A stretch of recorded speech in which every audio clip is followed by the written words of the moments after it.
Hello everyone and welcome to the Nürburg ring for another round of the GPVWC Superleague Championship of 2023. This is round 6 of the championship, and this track a little bit of a relic of the past. Admittedly, of course, they did race here in Formula 1 as recently as 2020 due to the COVID pandemic, although it hasn't been a full-time feature of the Formula 1 calendar since 2013, and even then it was alternating with Hockenheim. And with GPWC, we've been there from time to time, but it's good to see the Nürburgring returning for this year. And I believe that it's the only circuit that's on this year's calendar that isn't also on the real-life Grand Prix calendar. So a bit of a standout venue for this one today. And like I said, it's very good to see it back. Good to see all of you as well. Welcome in, welcome in. We've got plenty of racing action for you. Of course, qualifying about to start, and looks like it is starting. And then, of course, a full Grand Prix length, a full-length Grand Prix distance coming up not too far in the future. There you see the calendar. After this, we go to the Spanish and Canadian Grand Prix, running pretty much concurrently with the Formula One calendar, and then you move on to some of the traditional circuits such as Silverstone, the Hungaroring, Spa-Francorchamps, Monza, etc. And that makes up the big, the middle part of the season, known as the European season, with the exception, of course, of the Canadian Grand Prix. So like I said, qualifying has started. We got a 15-minute session here, and we're just about a minute and a half in. So this is the start, the very start of the flying laps. Here we are on board with Jake Dennehan. He won the last race. In fact, he finished first in the last 2 Grand Prix, although was demoted from the victory after the Azerbaijan Grand Prix due to pit lane infringements. But no one could demote him last time. He was his win was allowed to stand, and rightfully so, because it was quite a dominant victory. He now leads the championship by 16 points over Tom Stevens, so that's the gap up in front. Stevens, of course, won the very first race of the season way back in Imola, and neither of those drivers have finished outside of the top 4 yet, so they have been well and truly the class of the field. Jake Dennehan still yet to finish off the podium. Luke Maguire is third in the standings, 30 points back, and that's mainly due to his unfortunate issues in the first 2 races of the year. He retired at San Marino, and then had some issues in Bahrain as well. Ran out of fuel on the last lap, ended up 13 on that occasion, 13th. But he is slowly trying to gain the points back, and he's doing well to be up to 3rd in the championship by this point. Also to look out for, we've got Daniel Stepkowski and Thomas Vok, the powered by RSR drivers. They're 4th and 5th in the championship through pure consistency. Best result of 3rd place for Thomas Vok in Bahrain, but other than that, they've basically just been put themselves there by being in the top 10 pretty much every time. After that, we've got Jukka-Pekka Lalu and Adam Maguire. Adam, of course, winning in Australia. Then Robin Panzer, Jan Granqvist and David Feidock, the top 10 drivers in the championship. And talking of David, this is his 150th Grand Prix with GPVWC Super League. So he is on his way to becoming the most experienced driver of all time. Talking of experience, here's Philip Pushkate, coming around the final turn of the lap to set another lap. This looks to be his 2nd flying lap in a row. So not really going for much of a cooldown, just banking 2 in, and not too bad. That was his first lap, was it? Okay, sorry, I got confused by the target time. I thought that said it was already his time. But yes, Pushkate puts himself 17th. So the order so far, wow, that's a big pole time provisionally for Jake Dennehan. I know we got a long way to go in the session, but 0.4 of a second is always a gap to be getting on with. And Jake Dennehan, as usual, is at the front of the field. Jukka-Pekka Lalu 2nd, just 1/100th of a second ahead of Stefan Roth. Then we've got Luke Maguire and Daniel Stepkowski. So it's very close between 2nd and, maybe 7th or 8th positions on the grid. But Jake Dennehan right now getting away as it is. Now, I'm pleased to announce that after a few minutes, I've been joined by Ryan Elliott. So Ryan, how are you today? Very well, very rushed. Sorry everybody for being late, but got double booked today, and there was just a slight overlap, so I didn't want to give up my comms position for today, so I've been a little bit greedy and took a few minutes out, but I'm hoping that you'll be able to fill me back in. I'm looking through the timetable now. Shock that Dennehan's on top. Actually, yeah, it's a shock that it's a 4/10 gap. Wow. And only 1/100th of a second between Jukka-Pekka Lalu and Stefan Rualt as well. Great to see them guys at the top end of the table this week. Indeed. On Tuesday in Super Light, we saw a dominant victory from Owen McGorgy, who was one of Jake Dennehan's closest rivals last season. And it was a very predictable one, led pretty much lights to flag. Let's hope we don't get the same thing today with Dennehan, because even though he should, he is probably the fastest driver out there, so if he does win the race, it'll be very much deserved, and well deserved at that.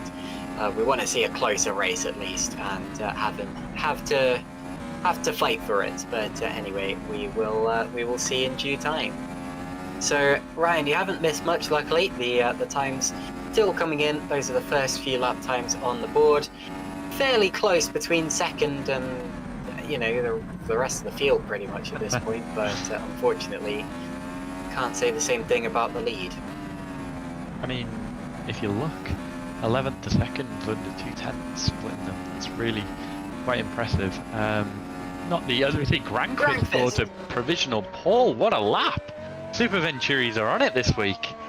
There we go. So all of a sudden, it's a bit more up in the air. Jan Grankvist taking provisional pole position with a 1:26.191. So all that talk about Jake Dennehan being the one to look out for, and he still probably is. But they are actually looking out for him and are actually matching him on pace. At least one of them is. Hopefully more can join them in due time.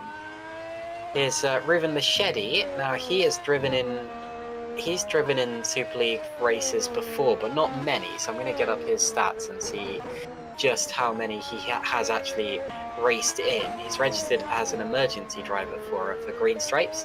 So I imagine this is his first race of the season, but I'll check those stats and get back to you in due time. We got quite a few stand-ins this week. A little bit unprepared, so I haven't had a chance to look through the grid today. But a few new names in there as well. Thor Joffa as well joining in Red Archer. I think he's already done one emergency race this year, though, if I'm correct. I'm looking at his stats as well, so let's have a look. So I noticed Ruven Machete, he has done 4 Super League races in the past with a best result of 11th at last year's Belgian Grand Prix. And then we've got Mike Quint, currently of course leading Formula Sprint 1. He's not exactly new to Super League, he's done 11 races, although this is only his second race of this season. And as I said last time he drove, he's never done a full season of Super League, very much a super sub in the Super League. We've got, who else? Mark Schluter, I noticed out there. He did very well in the Super Lights race the other day. And this is actually his Super League debut. So welcome in, Mark Schluter. He finished 8th at the round 2 days ago, although probably should have been better. I think he got involved in an incident in that one, if I remember correctly, as pushgear runs wide. So definitely look out for Mark Schluter. And Silver Joffert has only done 1 Super League race, and that was Azerbaijan earlier this year, where he finished 16th. So we do have one brand new driver on the grid, but we have a few other stand-ins and some surprise returnees. And yeah, good to see such a jam-packed field of cars as always. Meanwhile, Stefan Roll has put his car 3rd, so we've got Edges 2nd and 3rd at this point in time. Lali's been muscled down a couple of places, so Super Venturi, who were 1st and 3rd for a bit, are now 1st and 5th, with Tom Stevens also jumping up into the top 5. And we're approaching the last 5 minutes of the session, so now it's going to start to get frantic. Yeah, crunch time's on. There's still a few people, I'd say, that look slightly out of position. Adam McGuire down at 17th, very uncharacteristic from him. Fournier 21st as well. Jean Schux down in 20th. We've seen better from him. Obviously teammate in P9, Robin Panzer doing a good job again. Mr. Consistent, he's always there or thereabouts. In terms of my drivers, obviously talking selfishly, not having too bad a quali, 7th and 12th.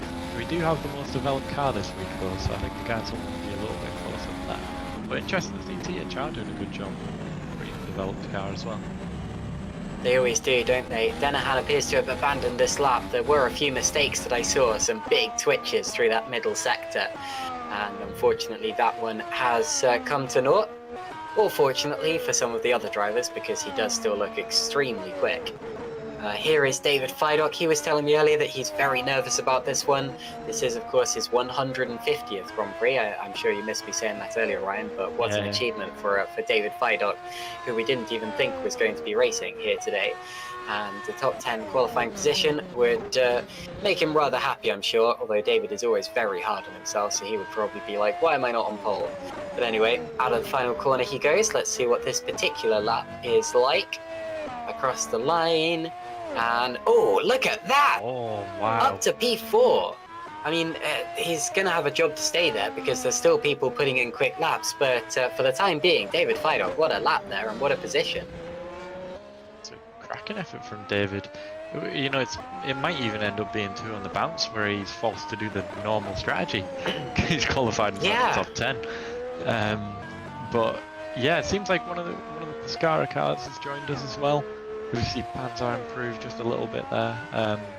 Alessandro Quinte has joined the server. I think that's only one though, if I'm correct. Yeah, so I was trying to work out who the 2 cars that were missing were, but it does appear to be the 2 Pescaras, or at least it was. Although Alessandro Quinte is now here, sorry, and we're approaching a full house. I don't know if they have someone else lined up. They do have a few emergency drivers, but seem to be in a little bit of trouble, and that's not the first time this season that we've seen Pescara in trouble finding drivers. They actually didn't turn up at all to the Azerbaijan Grand Prix, and they've had a DNF at every single round in this championship, so some urgent consistency needed for Pescara ADG. But anyway, at least they've got a driver in the field now, so they stand a chance of a result. Into the pits comes Yannis Fulburn, setting up for his final tilt at the pole position, and we'll see that in due time. Nice little livery there as well. Sorry, I've just noticed. You probably already touched on it.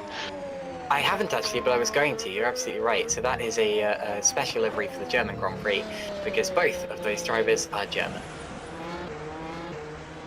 Fair enough. There'll be one German driver wishing he was here as well, which is Matthias Moos, missing this round as well. I know he is planning on returning, but it's another round without him for Red Archer, which could unfortunately prove costly in the team's championship a little bit further down the line. By the way, one thing we mentioned before the race last week that I do have an update on is the condition of Florian Gaia.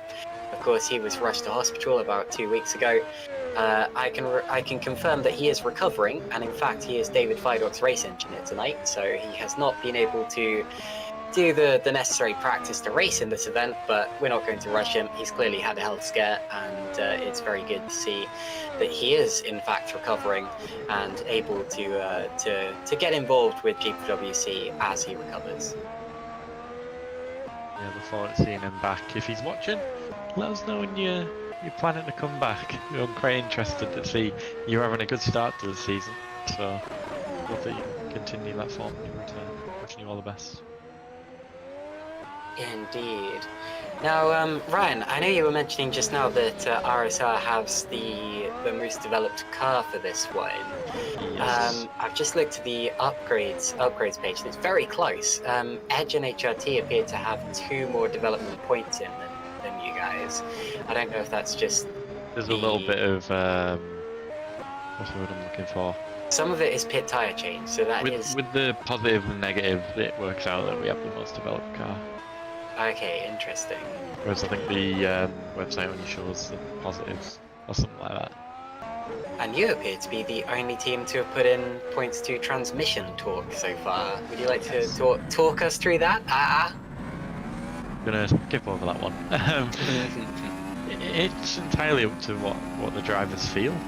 At the end of the day, the upgrade rotation is worked in a way where it's not cost effective for us to upgrade to 100%.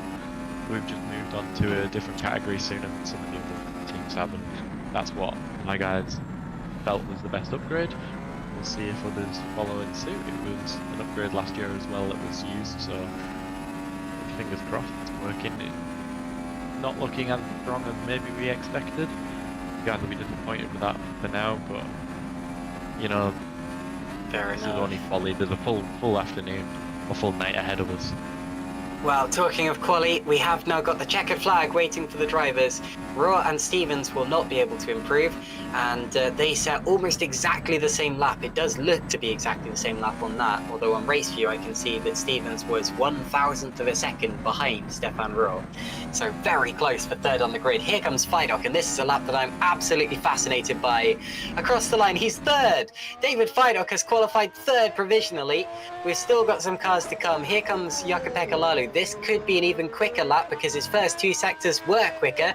Does he put himself into the top 3? Can he reach the second row of the grid? Lalu is third now, so Lalu goes third. Fidok still fourth.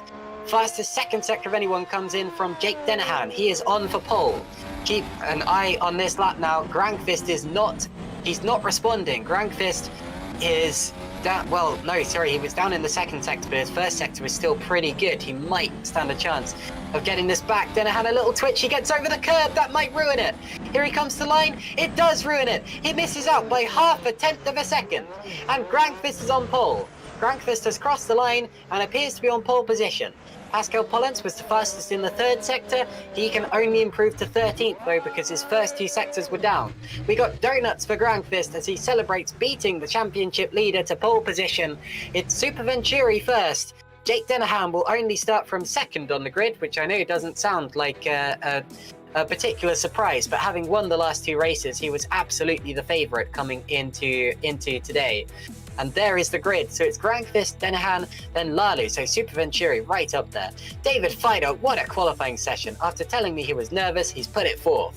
Stefan Rohr is 5th. Then it's Tom Stevens, Robin Panzer. Mark Schluter on his debut is 8th. Really good. That's where he finished in Super Lights the other day. Luke Maguire is 9th. Then it's Daniel Stepkowski, P10. And here come the rest of the grid. Yanis Vulban, Ruben Machete, Pascal Pollens, Mike Quint, Tomasz Vok, Adam Maguire, David Wasserman, Zort Schukes, Heigo Poom, and Philip Pushkit. And then we got one more slate of drivers for you. It's Jeffrey Fournier, Silver Joffert, Alexander Ragosa, Chris Shepard, and then Alexander Quinte failed to set a qualifying time. But there you go. So those are your 25 drivers. And my real standout there, apart from Fidok doing an excellent job, Mark Schluter, 8th on debut. Pretty good qualifying showing there. I mean, you know, as a substitute, all you're aiming to do is get points. Usually you're aiming for a single point, maybe 2, but what a good effort that is. P8 in a grid like this. Fantastic. He's only done 4 Super Lights races too, so he's pretty much a brand new driver to GPWC, and that is a way to make your mark there. Set as an emergency driver for Green Stripes Racing, although they do only have 1 primary driver sign, so maybe if Mark is free for some of these sessions, he can step up full time. I'm sure that the team would be glad to have him after that performance. And also, I should point out, it's the team currently last in the standings, so to have him 8th in that car, even more impressive and even more valuable for that team. So the cars are heading out on the grid now or onto the track now for a short warm-up session. About 10 minutes they will be out there for, giving us some time to discuss some more of the talking points before this race, and then they will be able to go flying for 60 laps, it seems to be, of GPWC Grand Prix action. Yeah, it's a weird one. This the track length seems like decently long, but the lap's quite quick, only a minute 26, 27, something like that. So it's a bit of a strange one, really. But this race, I think, is going to go by quite quickly. Looking at how close the pole was.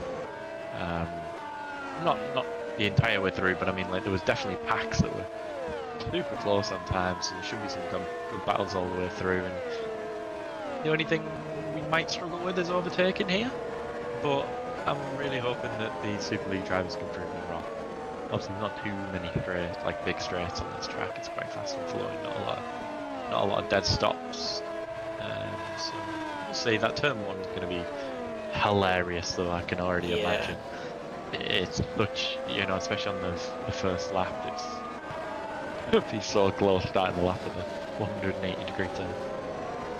Well, there are still some opportunities. First corner, for example, is always an overtaking opportunity, and that's where people tend to do it. There's also a lot of different lines to take through the arena section that was brought in for the 2002 season, and that one can always provide some action, and very much did in Super Lights the other day, but we will get onto that in a bit. There are other places where you can have an opportunistic lunge. You got the Dunlop hairpin, you got the Schumacher curve, you got the NGK chicane, which I think isn't called that anymore, so I'll have to check what it is called now. Even the final turn, if you get really lucky out of that chicane. But but you definitely need to be creative and opportunistic, and it's still rather tricky to achieve. We've got yeah, sorry. So we had the Super Lights race the other day, and I have to admit it was absolute carnage. Having watched it in its entirety, there were a lot of collisions, a lot of spins. Toby Davis became a bit of an overnight celebrity in GPVWC for his very cynical commentary, where he was not particularly kind to some of the drivers out there, but to be honest, they didn't give him much reason to be kind, having watched that race. And unfortunately, it was not the best showing that I've ever seen from these drivers. By the way, I've just been researching when the last time we raced at the Nürburgring was here with GPVWC, and it was 2017. So that was the last time we were here, and that race was won by Rudy Van Buren, because of course it was 2017. But before that, you have to go back to 2013. So we really haven't been here that much, only twice in the last 10 years. And like I was saying earlier, it's the only Grand Prix on the calendar this year that isn't also on the Formula 1 calendar. I guess you could also kind of count Imola now, but that was on the original calendar, so that doesn't really count whatsoever. But there you go. But yeah, I guess that adds in another thing where some of these drivers won't have raced single-seaters at the Nürburgring before, especially the ones who haven't been around since 2017. And I mean, it's a relatively popular track for other championships, so some will have done. But yeah, do you think that's going to factor in at all, Ryan? The experience of the drivers involved? I'm not sure really. It's a bit of a weird one, this track. I can guarantee that the majority of these guys have done this track in its entirety, apart from the last turn. Because how often do people race just Nürburgring GP? They always peel off onto the Nordschleife and do the full loop. That? Yeah, they never take that final right-hander. So I think people know the Nürburgring quite well. It's just a weird track. I don't know how to describe it. Like, we all know it, but I just feel like I don't drive it that much. And I know some of the guys, like at least my guys Tomasz and Matthias Moose, do a lot of endurance racing around here, but it depends. Some people are just single-seater only. A lot of the experience with these guys will be in GT3s, I'd imagine, around this track. Not too many single-seater races ever really come here. I'm not too sure what other leagues do, but in terms of real life, there's not too much single-seater action at the Nürburgring. But it surprises me that we haven't raced here since 2017. I feel like it's been... I don't know, it doesn't feel like it's been that long. Well, it has, my friend, but anyway. Yeah, so I'm surprised you say that people race at the Nordschleife more often, because I can kind of see, I mean, a lot of these drivers do endurance racing and that sort of thing.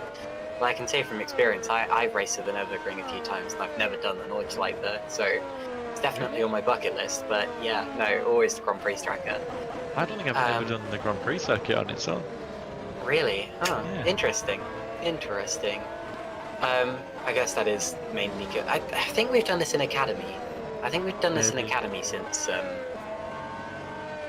me have a look. Yeah, so we actually did it in Academy this year, so that's not the race I was thinking of. But interesting. So we haven't been here in Academy before this year. Fair enough. Another thing I find interesting about these times that I'm looking at is that the lap records from this circuit come from a really, really long time ago. And by a really long time ago, I mean 2003. And they are suspiciously fast. The lap times they were setting back in those days are about 10 seconds faster than they were setting in 2013.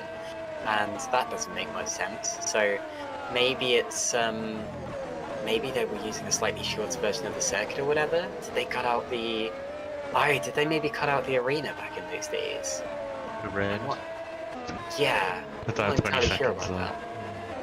But yeah, no, it's really weird. I mean, it could also be that I think 2017 was a wet race, so I kind of exclude that one. But I think the cars from 2003, 2004, that kind of era, were quicker than the 2013 cars anyway. I just wouldn't have expected them to be, 12 seconds a lap quicker. But anyway, that's a mystery for the GPWC historians to figure out, I guess. Yeah, if Nikos Red Archer managers listening, he'd probably be able to tell us. Will Panisi would know. Not sure if he's watched.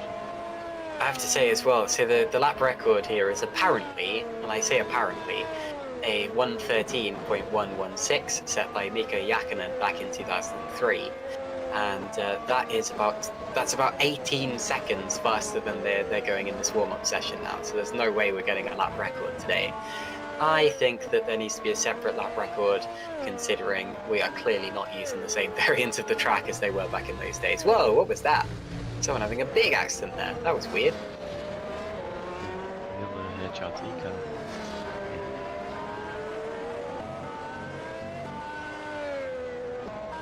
Anyway, so there's my. That's okay. No, there's my GPWC history lesson done for the time being. Jake. So the qualifying session actually ended up. Why did I call you Jake? Your name's Ryan. The qualifying session ended up being significantly closer in the end than it looked like it was going to be. Do you dare predict an outcome? Yes. Okay. I do dare. I'm gonna go Denner. Fair enough. That is the safest. I mean, Denahan is still on the front row of the grid, and of course, Grankvist and Lalu, the Super Venturi guys, even though they are quick, they haven't been on the podium yet this year, so they are a little bit more the dark horse of the competition rather than the front runners. But I'm going to say that they are front runners today, and I'm going to be really bold and say Jakub-Pekka Lalu for the win. I think that would be quite something, considering his best result so far this year is 4th place. But I just have a feeling that, I mean, it's rare for a driver to win 3 times in a row in Super League. And yes, okay, Jake Denahan hasn't won 3 times in a row because of his penalty at Azerbaijan, but he did finish first there. So to finish first 3 times in a row, it's quite rare. I feel like other drivers will have stepped up their game. I feel like maybe Denahan, it would be a bit rude for me to say he's going to get complacent, but he has been on the podium a good few times in a row now, so maybe. But anyway, I guess I'm just in that kind of mood, and I'm going to say Jakub-Pekka Lalu is going to take it. Let's see. That's the braver option, but equally, particularly the surprise. Any of them top 3 could easily make it today. Super Venturi do look very fast, don't they? Yeah, and they've got the advantage of being either side of him. Oh yeah. They can equally. Jake's got Ruan quite close by, hasn't he? So it's so much more than quality's great, but we've got 60 laps, and I don't know if you touched on it already, but the degradation around here is so high. The strategy is going to be arguably the most important as being all year, I'd say. I'm sure I've said that in a different round of the championship, which is why I haven't brought that up. But yeah, you might be right with that. It's ridiculous from what I'm hearing. So let's see. Yeah, that's why I've gone Denahan, because it sounds daft saying he's the experienced one, because he's not really. But he sure drives like he's got a steady head on his shoulders. Even though he does. Relatively new. He's not as experienced as some of the others, but he is. He's an old head on young shoulders, so you're absolutely right. But got a brilliant prediction from David Yunt in the YouTube chat. Snipe the top 3, fight up for the win. Wouldn't that be something? On his 150th Grand Prix, David Fidok pulled out an incredible qualifying performance, and I do hope he gets a good result today. He's going to be. I mean, like I said earlier, he is such a perfectionist. At this point, his mind is going to be on one thing only, and that is the outright victory. whether that's achievable or not, because obviously the top three are extremely fast right now, and Jake Dennehan, he's still 100% the favourite. But David's an experienced driver, and he will be kicking himself if he comes away with anything other than the win at this point, I'd say. And he knows how to do a strategy. Oh yeah, doesn't know how to do this strategy though, because he usually starts on mediums. True, but he's got wise words from Flo in his ear. So let's see. Let's see. I'm hoping my guys can do a little bit more. They are running the lowest, or one of the lowest engines on the grid as well. Opted for 30%. The majority of the grid going from 60-ish% to the range. Indeed. So here they are on the grid now. Let's have them away and see what the grid order is.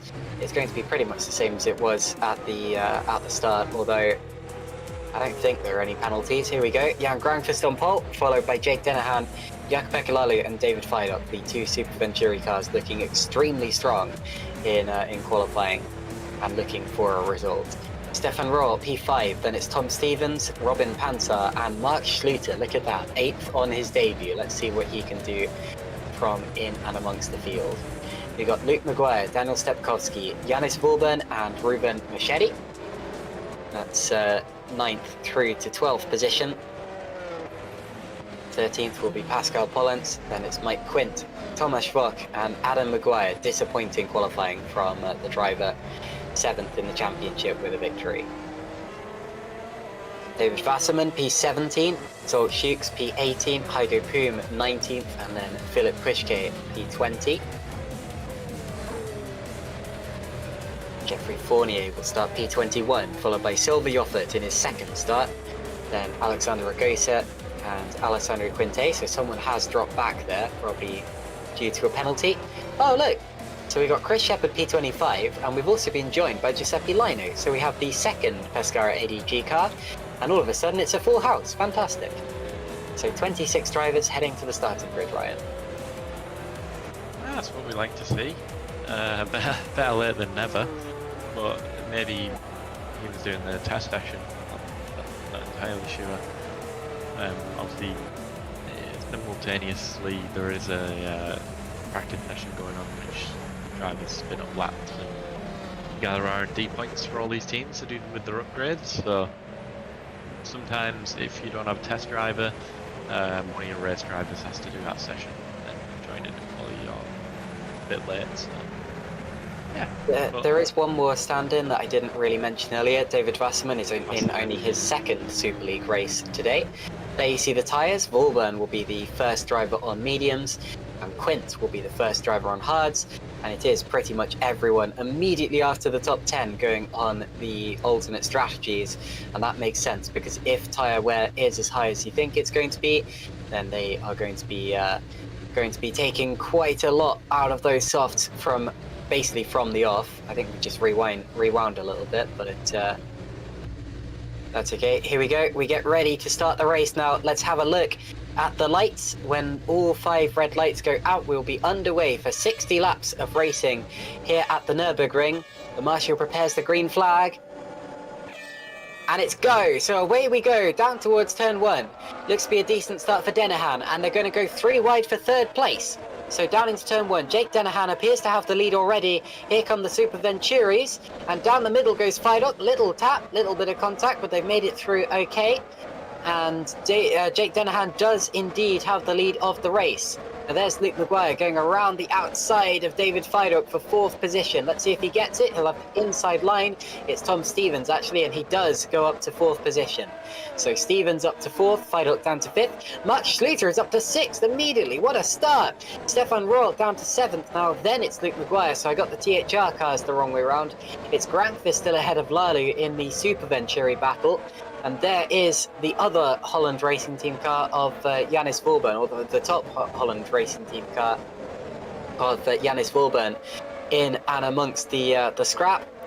Down with Pascal Pollens as well, the other special liveried Holland Racing Team car Ironic that we have Holland Racing Team racing in the livery of the German flag, but there you go. It is for their drivers.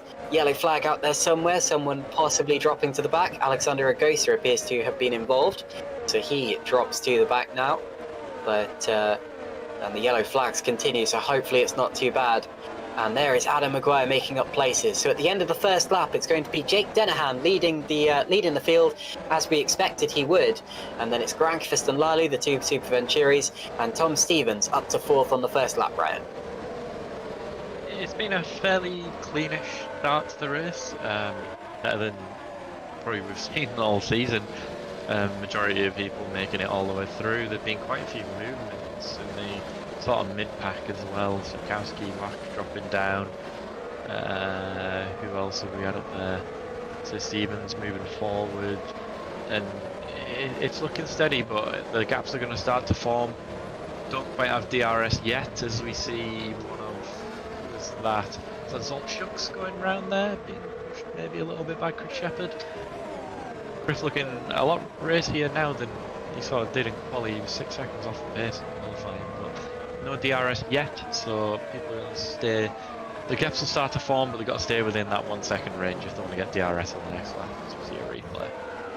Okay, so this is Alexander Ragosa, who dropped to the back on the first lap. I expect we're about to see... Oh, wow, that's a big impact there. He took flight as he bounced over the service road, and into the wall he goes on the inside. So that's going to be some heavy damage and a long repair job.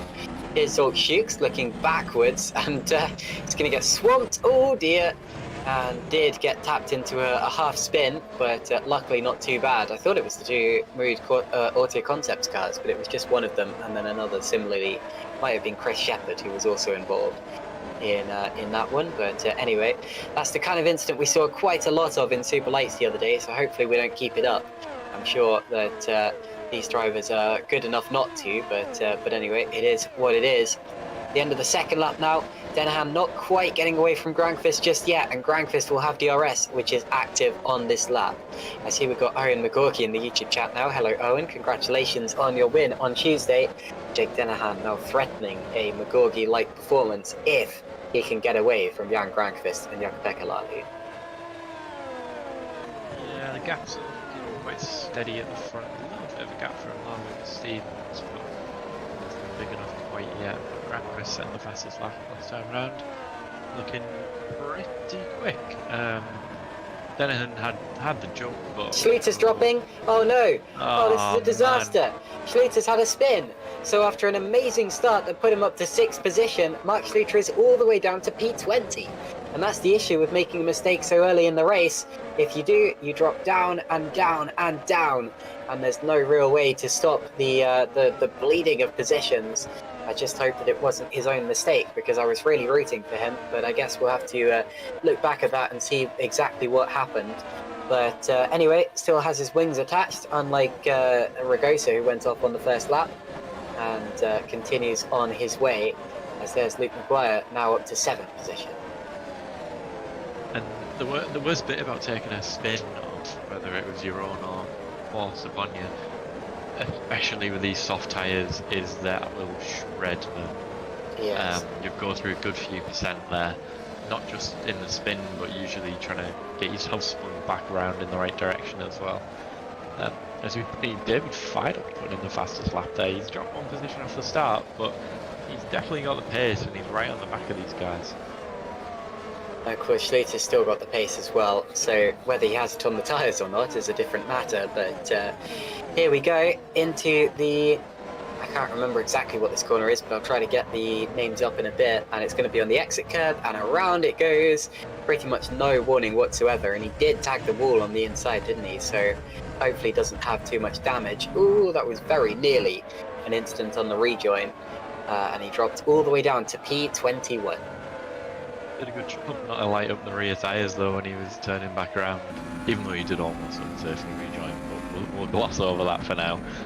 You see, look at them taking all the curb on entry there, nice and flat at the curves from the curves of this track. The flash chicane, not so, but it's, I mean, I love seeing people extending all the tracks with, it's really impressive. Alexander Ragosa has now retired, so he becomes the first retirement from the race. And to be honest, no real surprise, he absolutely took flight into that barrier, so no wonder he has race-ending damage. Here's Grangfist with the DRS. He's actually relatively close to Denahan here. I don't think there's going to be a move, but that's a bit worrying for the Edge driver. And Jan, we know, is a quick driver. I believe he won the Superleague Championship last year, didn't he? Even though he's yet to show that pace in Super League, he's been there or thereabouts. And just because you're not a race-winning contender at one track doesn't necessarily mean you're not going to be at a place you know well, or a place you get on with well. And still the other Super Venturi of Lalu sticks on their tail as well. Tom Stevens still has DRS. The DRS train appears to go all the way back to 8th position at this point in time, with Robin Panzer hanging on, and the top 8 separated by 3.5 or at least less than 4 seconds for most of the lap. This is great racing from GPWC. If there's one person I wouldn't want to be right now, it'd be Daniel Sepkowski. He's on the soft tyre behind Walborn on the medium, I believe, and the gap from Walborn to Panzer is just getting bigger and bigger.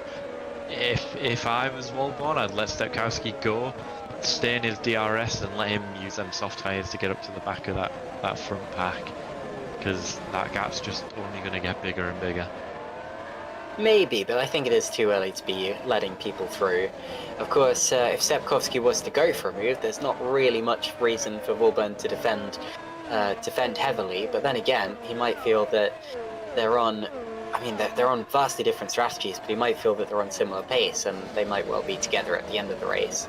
So he's in a position where he can start to, and I think Stepkowski has just gone past Walborn actually, so the order has changed there, and there they are. So they have switched places. No surprise really with Stepkowski on the faster tyre, but how long will those tyres be faster for? The mediums and the hards seem to be the order of the day, as they have been for the last few rounds.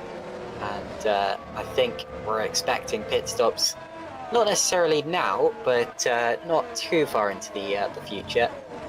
And then quite long stints on the hard tyres. I think we're going to see a few people diving in the next 2-3 laps for sure. Early. Some of the early stoppers, yeah, I think it could happen with these tyres around here.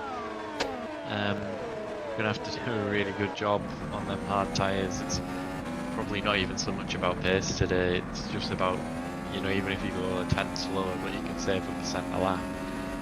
I think that's going to be crucial.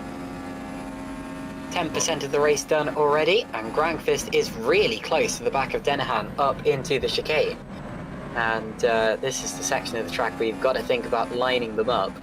Here we go into the last corner. You see how much curb they take on the entry to the corner, just trying to maximize that turn. Denahan's very good through that, and just too far ahead on the straight for Grangfist to have a proper swipe, but they're still extremely close. Less than 0.3 of a second separate them into the braking zones. But this is the issue you were talking about earlier, Ryan, where there's just not really that many straights that are long enough for an overtake. And at this point, you've got to make sure that you're just keeping your line, because the only way that overtakes can... And there's a contact, and Hygo Poom's gone around, and so has Chris Shepherd by the look of things. They were fighting over about P22, potentially, P21, and they seem to have come to blows. But yeah, like I was saying, it's just a mistake that will give up positions at this point in time. Here's Poom, also sporting a German flag on his helmet, and loses control and goes straight into the side of Chris Shepherd. Absolutely no fault of Shepherd's. Ryan, I wonder what Toby Davis would say about that one. I don't even want to think about that. Get banned off the air.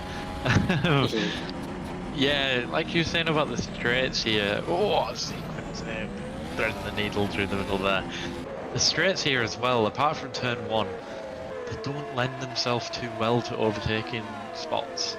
I think that's probably the main issue. There is a couple where you could make a lunge, but the corner doesn't quite go your way if you're on the inside. But it's all going to be about that turn 1. But we've just seen from Poom there, who's a really good racer, how easy it is to get it wrong, because there is that little kink as well just before you get to the yeah, the main part of the braking zone as you see them go through there. A bit of an awkward one, a bit of undulation in the middle as well. The car can get quite light, so yeah, going to be interesting. It's going to have to be a pretty dead-on move if they're going to go for it. Is go yellow in sector 3. That's Quinte round and DNF. Yeah, looked like he crashed into the inside wall there, so a heavy impact for Alessandro Quinte. And here's a replay of exactly what happened there. He's going to light up the rear tyres on the curb, I expect, very much like what happened to Mark Schluter. Oh, very late to lose it there, wow. He was on the curb for quite a long time, and it was only when he was in about third gear that he started to lose control. So some of these cars seeming to be quite difficult to handle today. He was in fourth gear, look at that, up to fifth! Gets on the gravel, and around it goes. Yeah, you can see he didn't like it. He must have been on that little sort of like imaginary line of the getting onto the green while still being on the red and white bit as well. Didn't like that. Almost looked like he was sort of mounted on top of the curb, like he was scraping. But I'd have to see it again before I make a judgment on that. But Lepkowski's getting just a little bit closer to the back of this pack. He's not doing quite as much as I expected, but I think that the tyres, he's going to have to push a lot harder than these guys are at the moment to try and catch them. I think if I was him, I'd rather go for a different strategy and try and pick up that couple of seconds. Now this is what you call a classic DRS train, where the DRS is helping them to keep in close proximity to each other, but not to pass. So Denahan isn't particularly getting away here, and that's allowing a massive train to form behind him, and it's still about 8 cars in this this particular train. And then there's another one not too far behind them as well. And yeah, this one could last right up until the pit window, which will start to shake things up a bit. It's like watching the early stages of a race at Indianapolis, where drivers had their go at making a move for the lead, and all of a sudden it's more like, right, let's keep these positions until the next caution, and then the next caution won't be us. But I'm sure they're absolutely trying their hardest. I'm sure they're thinking about getting ahead of the guys in front, but at this point in time, they've just got to be patient about it, you know? Yep, one way ahead, we're almost 6th of the way through. I think we're going to see some brave people dive to the pit soon. I don't know what's the preferred strategy, an overcut or an undercut here, but I think we're going to see 1 or 2 take that chance. Especially when you're in a DRS train like this, it's just painful. It just gets so boring. We want some entertainment. Somebody pit, somebody do something. Oh, there you go. Just as you say that, Ruel and Maguire coming from the pack. So all of a sudden the DRS train's down to 4 for the time being, or down to 6, but might be down to 4 actually, with Panzer not having his DRS slipstreaming partner anymore. And there are the hard tyres, which we expected to see and will expect to see for the rest of the race. So Ruel and Maguire both out on those white wall tyres. And there's Wasserman now up the inside of, it's got to be Pushke, so yeah, the other Stacks car. Thought they were going to make contact on the exit, but I guess I've been watching too much Super Lights, so I really should stop going on about that race in that context, but it was a bit nasty.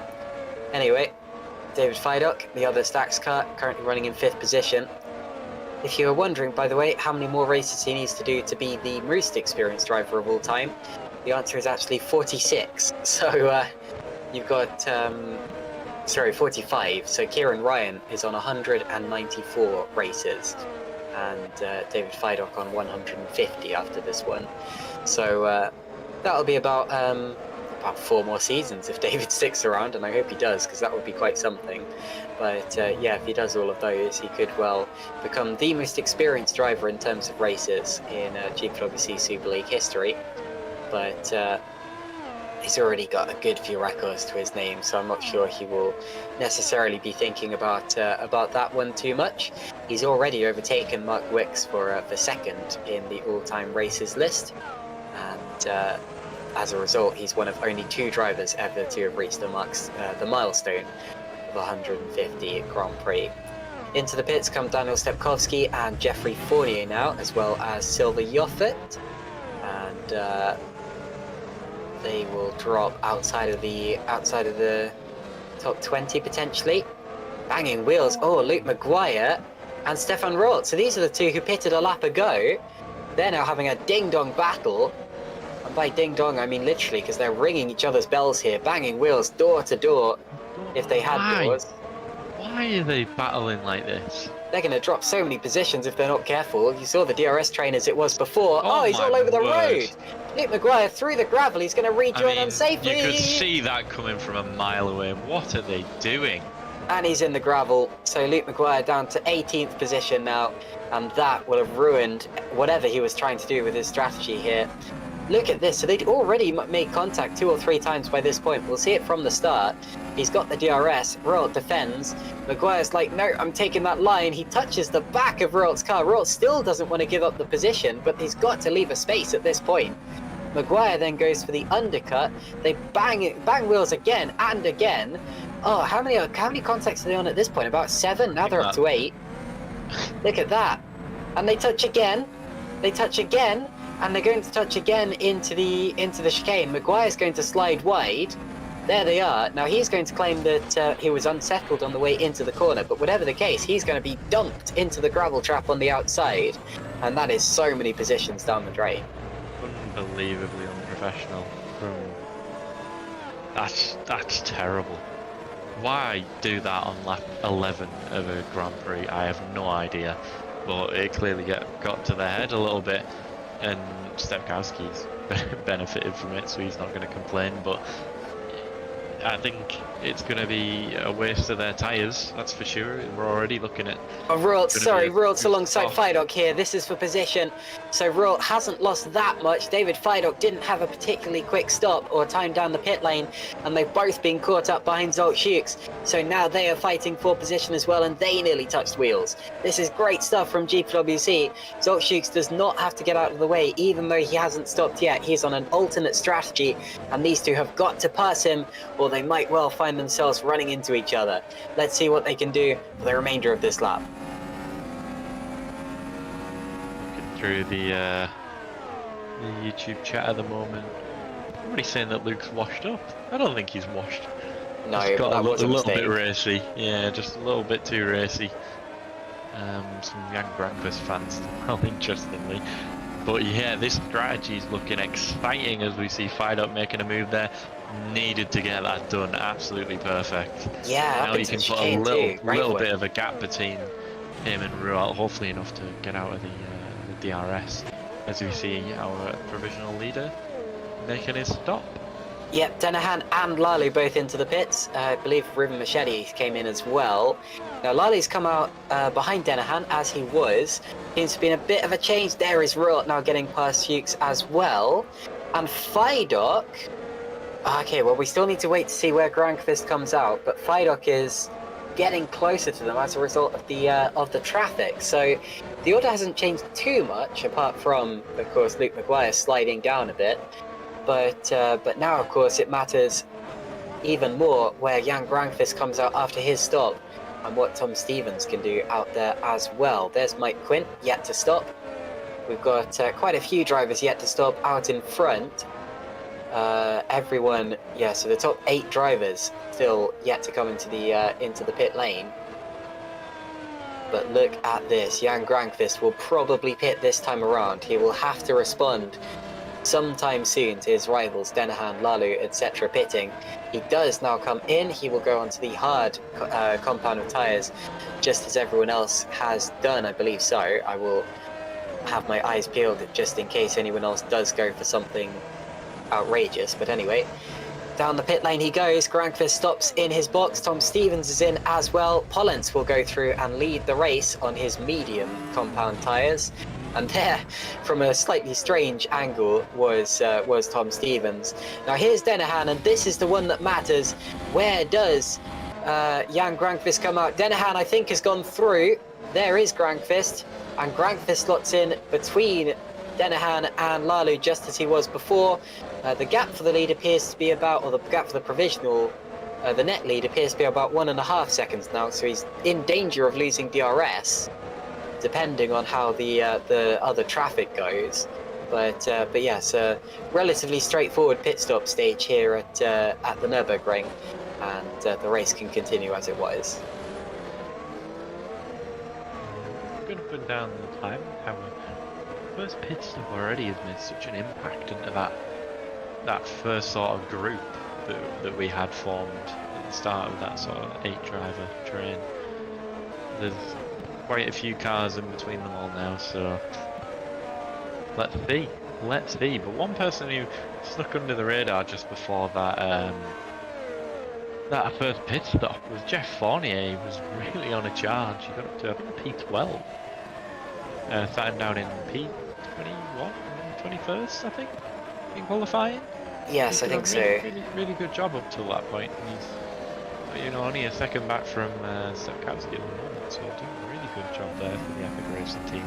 They need a result today to boost morale in that team. Fabulous Six are still out for the foreseeable, so kind of all on Jeff today now that Ragoza's out of the race. And there's Denahan on Pushkit.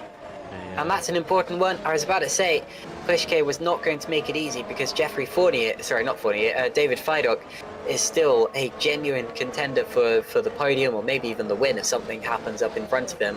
There's Machete, who pitted not too long ago. He's alongside Fournier now.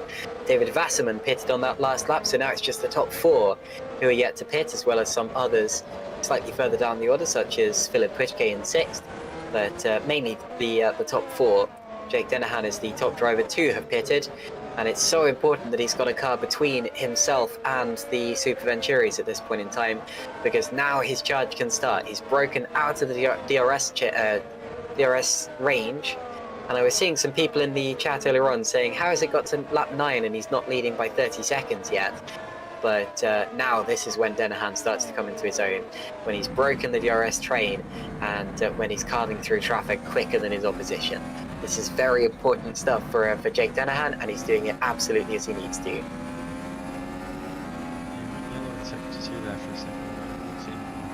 Down to see Grandquist going for a move, gets it done. Yeah. Exactly what he needed to do. Okay, apparently we've lost David Wasserman from this race, so we've had our 3rd retirement.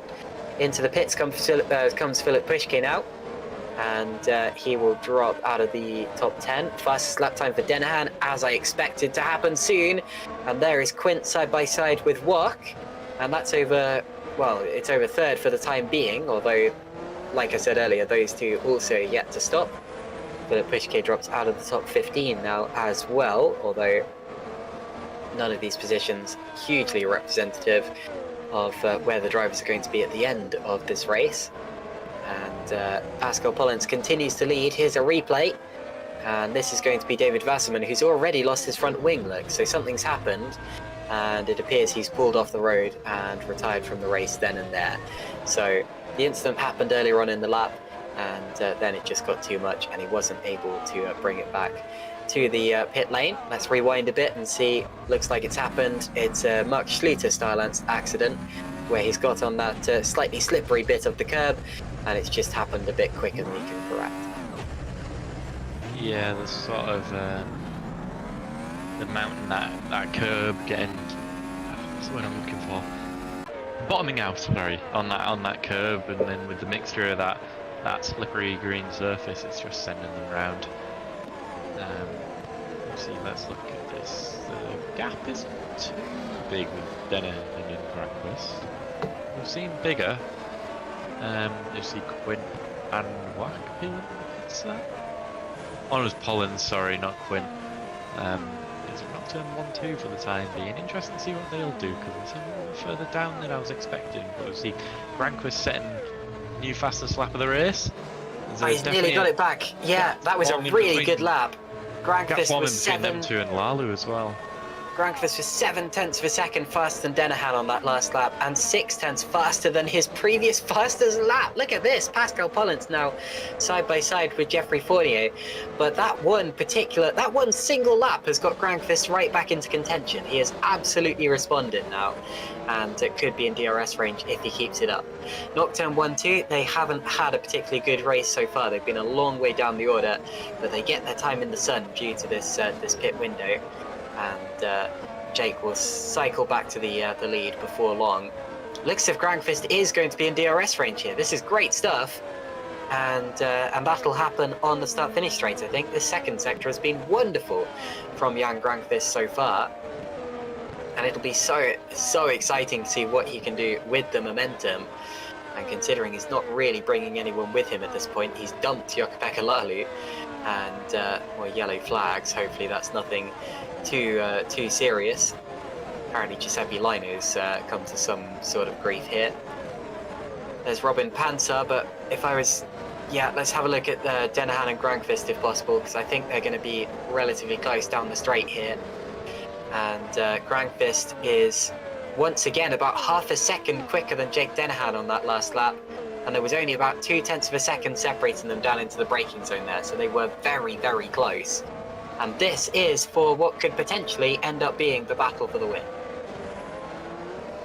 Yeah, as I was trying to say earlier, Grandquist and Denahan are gapping Lalu as well, which is, in my opinion, actually not good for Grandquist. You really want your teammate there with you, as we've seen Lino. Yeah, very slow spin. 3 spins in one, wasn't it? Yeah, gets all the way around in the end. But if I was Grandquist, I'd want Lalu right there with me. But he's looks like Lalu's coming under some pressure from Fidok as well. Indeed. So Lino has now pulled out of this race, but we do still have 22 cars running now, and all of them still on the lead lap because we're still in the relatively early stages. You see the order there looking quite jumbled with the Nocturne cars up 15 and 12 positions respectively, but that is simply through their alternate strategy and having not pitted for any new tyres just yet. And why should they? They're on hard tyres which can easily last 18 plus laps. They might well stay out for a bit longer as well, just to take advantage of that clean air. And yeah, probably the best thing to do at this point in time. There you see, almost every driver on the grid is on hard tyres at this point. Only Philip Pushke showing up as anything other than that. And Grandfist is getting very close to Denahan. He almost had to go into the braking zone there. And once again, his lap significantly faster. Well, sorry, it was faster, not significantly, but that's only because he caught Denahan and couldn't go any faster. He is absolutely the fastest driver on track right now. Yeah, I mean, his tyres are only 1 lap fresher, so I'm not sure what's going on here. Maybe Denahan's not been practicing so much. Well, I don't know, definitely will be practicing on the hards, but maybe Grandquist's just got a better feel for them at the moment. I thought at first that first lap where he was like 0.7 quicker was him really using up the tyre, and then it would be quite similar in terms of pace. But still look like Grandquist's got the edge, but it's just about getting the move done. As we see, who's this? Stepkowski? Machete. Stepkowski, yeah. And there was a little touch as Stepkowski moved over to defend quite late, but they're okay. Up through the Michael Schumacher S's. He allegedly helped to design that sequence of corners, I believe. Now, sorry, that's Michael Schumacher, not Ruben Machete, but I'm sure you know what I meant. Here are the provisional leaders being caught hand over fist by the net leaders. This could get spicy. Not under any obligation to move out of the way, and they're having their own little scrap here, aren't they? So they're going to swap places. Mike Quint takes the lead of the race now. And Denahan still defending from Grandfist, and wide goes Quint. So having taken the lead for about 1 corner, he drops behind, and they split Denahan and Grandfist now. And Grandfist up the inside, he's stuck his nose in. He knows he has to act quickly. He has the outside line now. That's a dangerous place to be through this very slippery corner. He's on the grass and loses out, so he doesn't manage to get past Mike Quint there, who defended as if it was going to be for position. That was wonderful stuff. Very exciting stuff anyway. Here's Luke Maguire side by side with Daniel Stepkowski, and they're fighting over 11th position at this point in time. Oh, and there's a little bit of contact. And he saves it. Good save from Stepkowski. They get through it. Now, by the end of this lap, I'm pretty sure that Jake Denahan is going to be leading this race. But will Jan Grandfist be able to come with him, or will Denahan be able to gap him and put 2 Nocturnes between the 2 cars? Oh, look at this. He's all over the tail of Adam Maguire, up through the I can't remember what this corner's called. It's got a fancy name. And he goes Stepkowski's dropping. He's going to go for it. He's not going to go for it. He didn't have enough room. Stepkowski's had some kind of incident further back. He is dropping down the field. We'll have a look at that in a minute. But this is so important for the lead. Lalu's joined them. Fiduk's joined them. Ruhl is up there too. So is Panzer. Goodness me. So this bunching up of the field has impacted cars right the way down to 8th position. Jake Dennehan takes the lead. Look at Mike Quint coming through as well on the outside. Dennehan's going to run wide, and Grankvist down the inside. Grankvist takes both of them in one go, and he keeps himself in contention for the lead. Brilliant move at the race so far. Let's see what Lalu can do. Lalu's on the inside. They touch. They bang wheels, and he loses out, and he's still there. He does lose out though. So after an amazing move from Jan Grankvist, he now puts 2 cars between himself and his teammate as he goes with Jake Dennehan. What a sequence of corners. That was the move Grankvist had to make. He put a little bit extra on the table, a bit more risk, but it was exactly what needed to happen for him. If he didn't do this overtake, Dennehan was gone. Now let's watch it back. Absolutely. So there's when Quint took the lead, and he missed the corner, looked up and wide he went. So he lost 2 positions in that one, and he very nearly got them both back on the next lap. He had a good dose of DRS, but watch this from onboard Grankvist. This is going to be quite a sight. Looking at it from this angle, I can't believe he gets Whoa! it done. Wow! That was a crash in the making. How did he survive it? Wow, Hagopu was trying to do that earlier, didn't quite pay off, but Grankvist made it happen. Let's see what happens with Stepkowski. Does he just lose the car? Yeah, too close to Maguire in that dirt. Yeah, there. Losing both wings as well. That's fantastic. Yeah, fantastic racing up front. Here comes Jakub Lalu. He's going through on Mike Quint now, up the inside. Nearly pulls off exactly what his teammate did, but also nearly runs into the back of Adam Maguire. The leaders have absolutely disappeared. They're 3 seconds up the road. Now watch David Fiduk. These guys are being absolutely hampered. He's all over the tail of Mike Quint now, through the arena and out towards the middle sector of the circuit. Lalu's going to try again. Lalu on the outside of Adam Maguire, and he goes through. Great move from Lalu as well. These two are on fire, the Super Venturi guys. So he gets through. He can now pull away, drop the hammer, as they say. And they're going to go side by side of the nocturnes too. That's going to really hold up David Fiduk, who takes a look up the inside. He gets through. He gets through on one of them. He's still got Maguire to dispatch of. And if he doesn't do it later on in this lap, his chance at the podium might be over for the time being. But anyway, we're over a third of the way through the race now, and what a fantastic sequence of laps we have just had. Dennehan and Grankvist once again separated by less than 0.4 of a second, just as they were for the majority of the first part of the race. This has been hilarious. These nocturnes have been absolute nuisances in a good way. It's made for some really good racing, as we see. Was that Panzer? Yes, going straight over the chicane, battling with Stevens. Honestly, if I was these guys, I'd focus on getting past the nocturnes before I started fighting.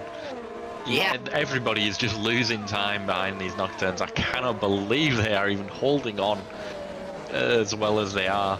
It's been hilarious as a commentator. Yeah, oh, if I was that driver, Fiduk? cursing. Oh, it's Maguire. Adam Maguire's been punted. So I don't know who...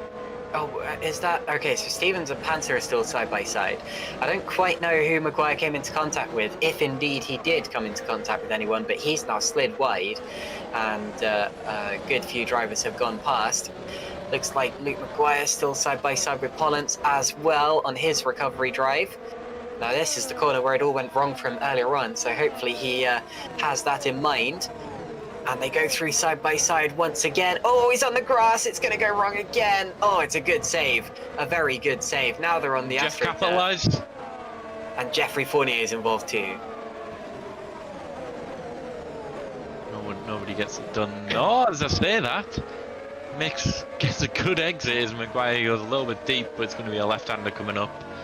Unless Pollens can hold it around the outside. No, they both go straight over the track. Let's see what Jeff can do. Can he get round them both? Yes. Yes. What kind of a line do you call that? Rallycross. I didn't realise they had a rallycross track. As Pollens goes for a spin, keeps his wings though, which is important. He just needs to get back on the track. You see Mike Quint battling with Panzer. Oh my goodness. The last 3 laps have been ridiculous. According to Liam Duval, Adam Maguire had absolutely no practice before this race weekend, and that does make sense because he does usually qualify better than this. But good to see him out there racing anyway, and racing so hard. Now who's that going for Mike Quint? That's Yannis Wolburn getting involved with his special livery. Around the outside he goes. I'm going to have a look back at what happened to Pollins as well, because I have to admit I looked down and then all of a sudden I saw him spinning off. I think we're about to see a replay, and this is Adam Maguire, and he is... Oh, so this is what happened down into turn 1. So Frelik goes through, and then does he get hit or does he run wide? Bang! That's Stefan Roth. So Roth runs into him, and Roth runs wide as well. Gives him a little tap on the way out, just for good luck. I like the way that Gidona's described this. He called it a joker lap, which is a rallycross reference, as we see them go both straight on. Man. It was like, do you remember at the Saudi Grand Prix earlier this year where both the Red Bulls just inexplicably cut the corner at the same time? Yeah.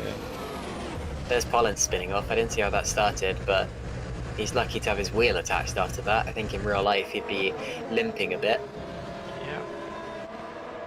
It's pretty close at the front as well. I feel like we've neglected the front two, but 3-4 tenths in it between them. Still really good so far, but unfortunately for us, that is, they have gapped Lalu and the rest of the pack. The gaps are really opening quite a bit through that front pack of 8 that were all together at the first stint. Look at them now. So Jake Dennehan leads this race by less than half a tenth of a second for most of the lap. Ralt's in the pits now. Was he more damaged from that incident than we thought, or is it just that kind of time where we have to start thinking about the second pit window? We've got Grankvist second, then Lalu, Frelik, Pansar, Stevens, Quint, who's still yet to stop, remember, then Volburn, Machete, Fournier, Maguire, Schulter, Vok, Pushke, and Joffen in the top 15. And I mean, it wouldn't make sense for Rot to be pitting for his natural second pit stop now, because there are still drivers out there who started on the hards and haven't stopped yet. So I think that is genuinely an unscheduled pit stop from Stefan Rot. Maybe he damaged his car more than we thought, or maybe he's ruined his tyres in the process. I mean, he had his wings, but his steering could have been off.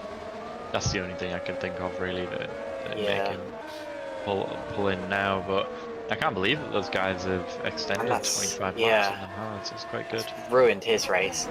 Now that does put Robin Panzer up into provisional fifth position, and I'm interested in that because last time I looked at those two, Tom Stevens was ahead. So there's been a change there somewhere. I think that happened a little while ago, but there's been so much going on. It's been so hard to keep up with absolutely everything that's happened. But yes, Pansard does appear to be in net 5th position as it stands. Here's Mike Quint. Goodness, is the second pit window really... Oh, no, he was one of them. Sorry, he was one of the hard starters. Yes, now that confused me. Fournier was another hard starter, wasn't he? Unless I'm very much mistaken. No, I think Fournier's been in the pits already. Yes. Imagine if the second pit window really did start at the same time as the Nocturnes came in for their first stop. It really would show. Just gone for a 3-stop. I guess, but that's strange. I think it's definitely doable. A 3-stop. It's brave, but it depends what traffic's like really. If Jeff thinks he's losing loads and loads of time stuck in traffic. Yeah. Like look at him now, he's come out with 5 seconds ahead of him and then another 3 seconds if he gets past Jofford, so he's got a good gap here to push on. Unless something's happened that we might not have seen as well. It could be possible. So Fournier only seemed to do 15 laps on the hard tyres that time around, so you're absolutely right. He does appear to be going for a 3-stopper or something along those lines.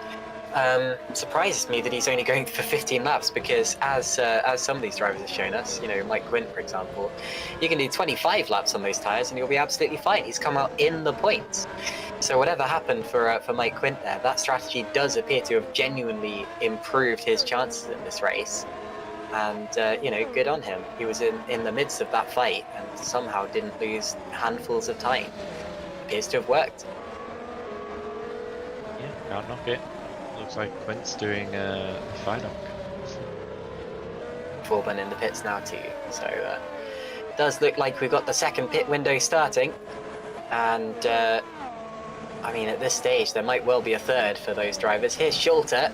Schulter properly getting himself back in the mix. Oh, they touch, and around again goes Luke Maguire, and this time he goes into the wall. And Takes right a as I wing. was about to compliment both of those guys, off goes his front wing. So we'll have to take a look back at that one, but yes, well, we're going to look back at it pretty much immediately. Good work from Szymon Frelik, our cameraman and streamer. So here we are looking back from Luke Maguire. Around the outside, you will suddenly see Schulter appear, and there's already contact, so Maguire had very little time to react to that. Did Schulter maybe come across, or did Maguire come out? I think Schulter's in the wrong here, to be honest. There you go. That's a tight one. I'm not going to judge. I'm not a steward, but not great in the nicest way possible. I think it was lucky that he made it 27 laps with a front wing still. Looking at the rest of the contact that he's been involved in this race, but let's see. Maybe he can crawl back to the pits, scrape a few points. With that being said, I do think, I mean, it's not the most egregious contact we've seen today. I reckon that one, I'm not even sure which way. I don't think I would give a penalty for that if I was in the stewarding position. I reckon I'm going to say more like 50-50, but anyway. Here comes Stefan Rott, backs out of that one, and a good thing too, because Fournier is going off, so yes, could well have had an accident if he hadn't, and there's no real point. So Rott does go through, as Fournier bounces across the runoff area. This isn't a replay, so just a little bit of a mistake on the broadcasting machine, but that is okay. So now, while we're watching this, I promise we're not neglecting the top two. I am watching that gap like a hawk. It's still within a second and has been for a long time, pretty much the whole race if you count the first stint. It was extended for a little while, but then Granqvist put in a couple of absolute flyers of lap times, and all of a sudden the battle was right back on again. The trouble is, it does seem to be genuinely really tricky to pass here today. They were passing more at Jeddah, weren't they? Yeah, funny enough. You wouldn't have expected that if you compared these side by side. But there's a few people who are doing quietly decent. Shepherd up in P16 is good, considering he was backwards at one point. Obviously, I'm not too sure on what his strategy is there. He might be like without pitting, but I might be a pit stop behind everybody. Sorry, but yeah, some people going quietly good. Quint being one of them as well, absolutely flying with that strategy. Really got that right today. Machete going to the pits. Yeah. Not sure what's happened with Fournier. It was weird to see him go straight on at that chicane. It's not like he's on all tyres or anything. He's just pitted like 2 laps ago. Yeah, it's an easy mistake to make though. There's a runoff area there for a reason, because people do exactly that. But anyway, 2 more retirements to add to the list that I haven't spoken about yet. Mike Indolence's Ryan. Looks like Daniel Stepkowski's out of the race, but we did see. Sorry. But we did see a rather sizable hit for him a few laps ago, so there's not really a big surprise there. And Pascal Pollens appears to have pulled out as well. And I think we've seen some incidents from him. I can't quite remember if he's had a really big one or something. He had that slow slide up. Sorry, had that slow slide off into the barriers, didn't he? But still had his wings attached and all of that. So maybe just decided that with the damage he had, there was no way he was getting points, and out of the race he goes. But that puts us down to 20 drivers now. And my goodness, we've got Luke Maguire in last place now. Goodness. How many DNFs did SL2 have? Do you know off the top of your head? Well, we didn't really have that many DNFs in the end, because despite yes, there the were standards. Yeah, because there were a lot of incidents, but they were little incidents where people kind of continued on out of spite. But anyway, I'll have a look back at that, I guess. I'm sure we can still beat, well, no, I'm not sure we can beat SLT, because I don't know how many we had. Is that gap correct from P7 to P6? Yeah, goodness me, I think it is. 16-second gap, that is ridiculous. Wow. So, there were actually 21 cars classified in Super Lights the other day, but the thing that makes that impressive is they had slightly fewer cars, which was, they had 25 who started, so they only had 4 retirements in that race, and today we've already had 1, 2, 3, 4, 5, 6. So we've already had more retirements than them, albeit with 1 more car starting the race, but I guess that kind of evens itself out, and now we've got half the race left to run. Yeah, it's a bit of a shame. I'm a bit disappointed that Daniel DNF'd. I always try to tell my drivers to race no matter what, because we've seen what can happen in Super League. It can come down to the matter of a point, as we see Frelik peeling at the pits, going for an undercut on Lalu. Yes. Now knowing yeah. David, he can go to the end of the race from here, because David has been known to do some incredibly long stints. And if Mike Gwynn can go 25 laps on hards, then David can absolutely go 30 laps on hards as well. I think 30's pushing it on them hards, even for Frelik, I think that's quite the stretch. He could probably do it, but I'm not sure if it would be the fastest way. But if he was going to make another stop, don't you think he would have come in for mediums? No, I think he'd leave the mediums for later, or maybe go for soft even in that final stint while the car's nice and light. Fair enough. I could just see him doing a medium. Oh, who was that? That Pushka? Yeah, Pushka coming back at Rort here after Rort's issues earlier on, and around the outside he goes. Very good move. Very good move. Fantastic. 2 champions racing with each other there, of course. Pushka champion of 2015, Rort champion of 2021. And they're not that far behind double champion Adam Maguire. Maguire's been a champion, I always forget that. Was he a double? I don't think it was a... Yeah, I mean, I need to remind myself of that. Single champion, I think. 2020 for sure. Yeah, I think it was just the one.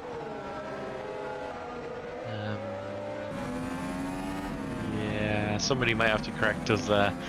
I haven't got the forum open, but... Oh yeah, champion of 2020, so there you go. Yeah. And there he is. Fired up, gonna go for the move. Yeah, got it done. Very good. Stopped. Really good. Mostly on the better tyres than back at the moment.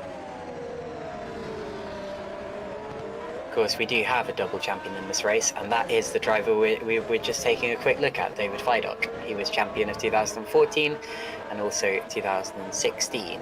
One of just 6 different double champions in GPVWC history. People very rarely tend to win multiple, in a row, but anyway. There's Pushka now down the inside of Maguire, so he is pushing on. I swear I make that pun every single time, but yeah, it's up to 10th position now, and I've been impressed by him in the last few laps. And Maguire scored it a day, sorry. A bit of a shame for Luke. Does he have it incident? I'm gonna guess he loses it on the exit curve. There it is. Yeah, it goes round and bang. Didn't even look like he made an effort to try and slow it down, really.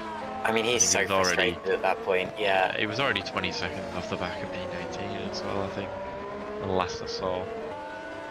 So, not the best evening, but, we're only on round 6, there's still a long season ahead. And maybe THR will have some grades for next round. Yeah, and he's got to do some practice. I mean, I'm sure that there were good reasons why he wasn't able to, things coming up and all of that, but... I think it was Adam that hadn't practiced, sorry. Yeah, sorry, it was, yeah, of course it was, yeah. No, you're right. Adam's not doing a bad job. P11 is pretty good, and that's only, as of right now, there's still... Oh, as I say, there you get a bit of a slide. Still 27 laps to go. Indeed, so that's Luke Maguire's second retirement of the season. He retired at the first Grand Prix as well. And there goes Stefan Rort now on Adam Maguire up the inside into turn 1.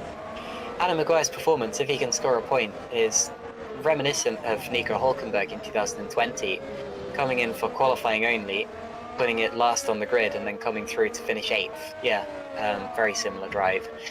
And hopefully he can do so, because That would be really quite something. Here's Tom Stevens on the back of Robin Panzer. These two have been close together all the way through and actually swapped positions earlier on, although I don't think we saw exactly how it happened. DRS rear wing flap open. Now this is a dangerous DRS zone there with the kink kind of midway through, because we've seen drivers trying to pull moves on other drivers through there and just losing control due to having to steer a bit more sharply with the DRS. That happened in Superleague the other day as well, and yeah, always a bit of a difficult one there. This is a much more straightforward zone, and he's going to go through on the inside. So Tom Stevens up to 4th position as he does, and no way for Panzer to come back on the exit. Yeah, gets stopped perfectly. That's quite easy to overrun as well with the extra top speed from the DRS. Gets stopped very nicely there. Well done, Tom. He's carrying the fort over at THR this race. Obviously, Yes. championship leaders as well, aren't they, at the moment, THR? In the team's championship, that is. I believe. SL1 teams, yes, they're leading by 30 points over Edgy Sports. So at least Stevens is getting in some decent points. Denahan leading is really good, but Rualt's not getting too many extra points, so they're still going to maintain that lead. Well, Rot hasn't scored any so far this year. Rot has had 2 DNFs, and that's it. And they've brought in other drivers for this season. Sandeep Singh scored points at the first 2 rounds, and Maciej Winnick scored a top 10 finish at Saudi last time out. But if Rot scores points today, they would be his first of the season, surprisingly enough. And it very much has been Jake Denahan holding down the fort at Edge, which is why, of course, THR are in front.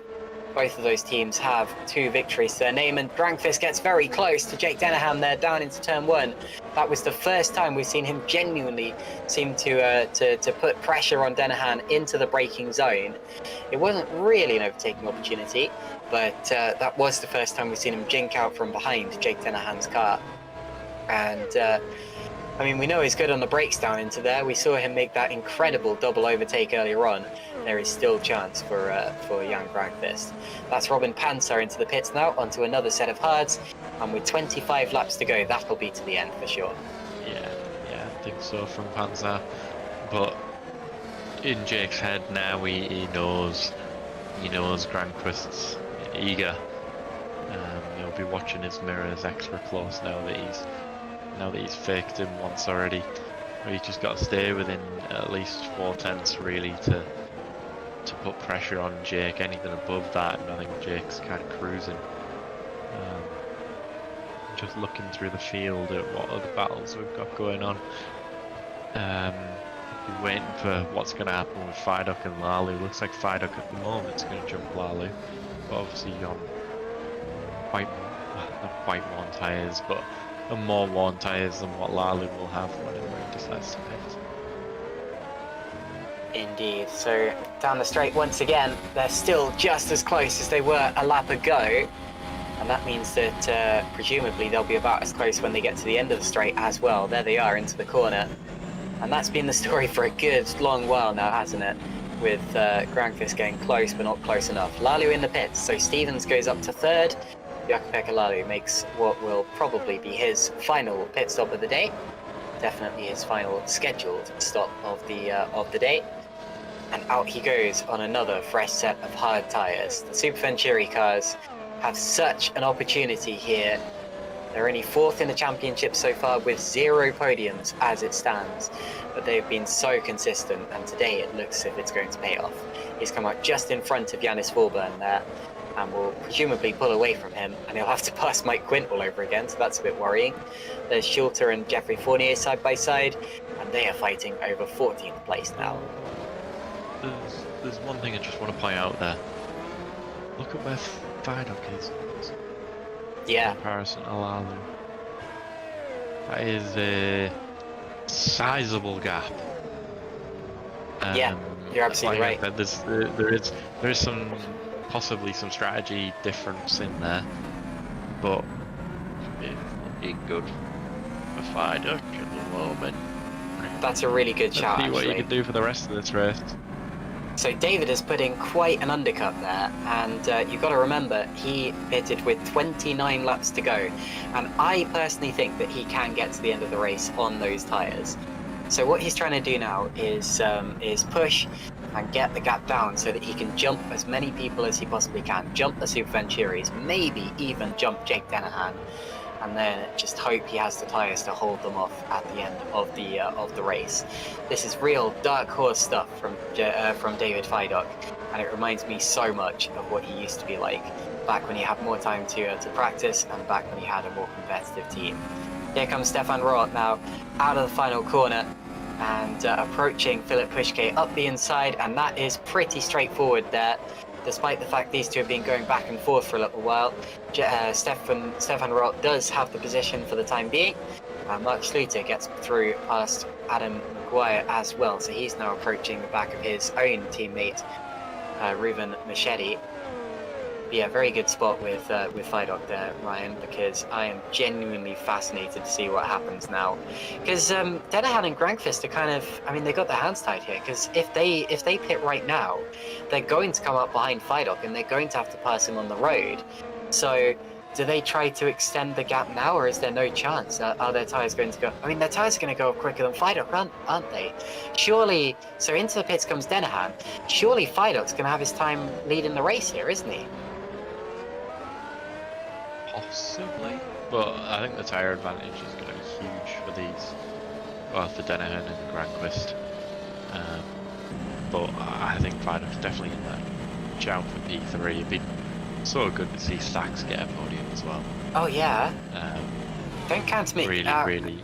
Yeah, don't count him out. Yeah, I mean Feidock, he's extremely good on his tyres. He could still, and I'm not going to say that he's the favourite for the win, but he could still win this race. He is about 3 seconds, about 3 seconds ahead of. So he's jumped Jake Dennehan. Come on, give him credit for that. He's jumped Jake Dennehan. He's in second place on the road. Grankvist still has to pit. Feidock's going to lead. Yeah, but he's going to have 6 laps older tyres, and he's going to get jumped in a matter of like 2 laps. In my opinion, It's I hard think to David knows overtake it. his battles. It's hard to overtake it.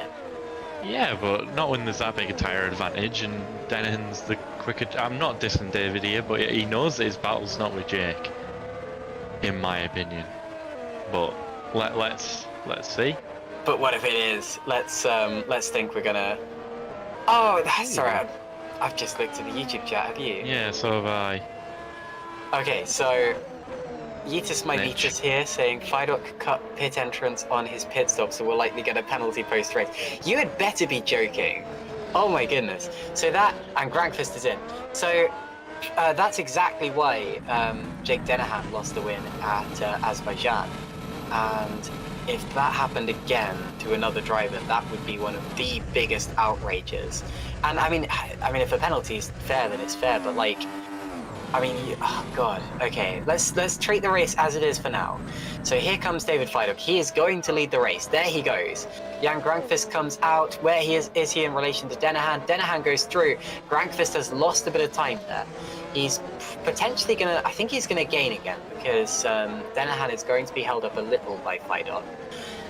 So definitely don't count Grankvist out yet either. Tomasz Vok has just been into the pits.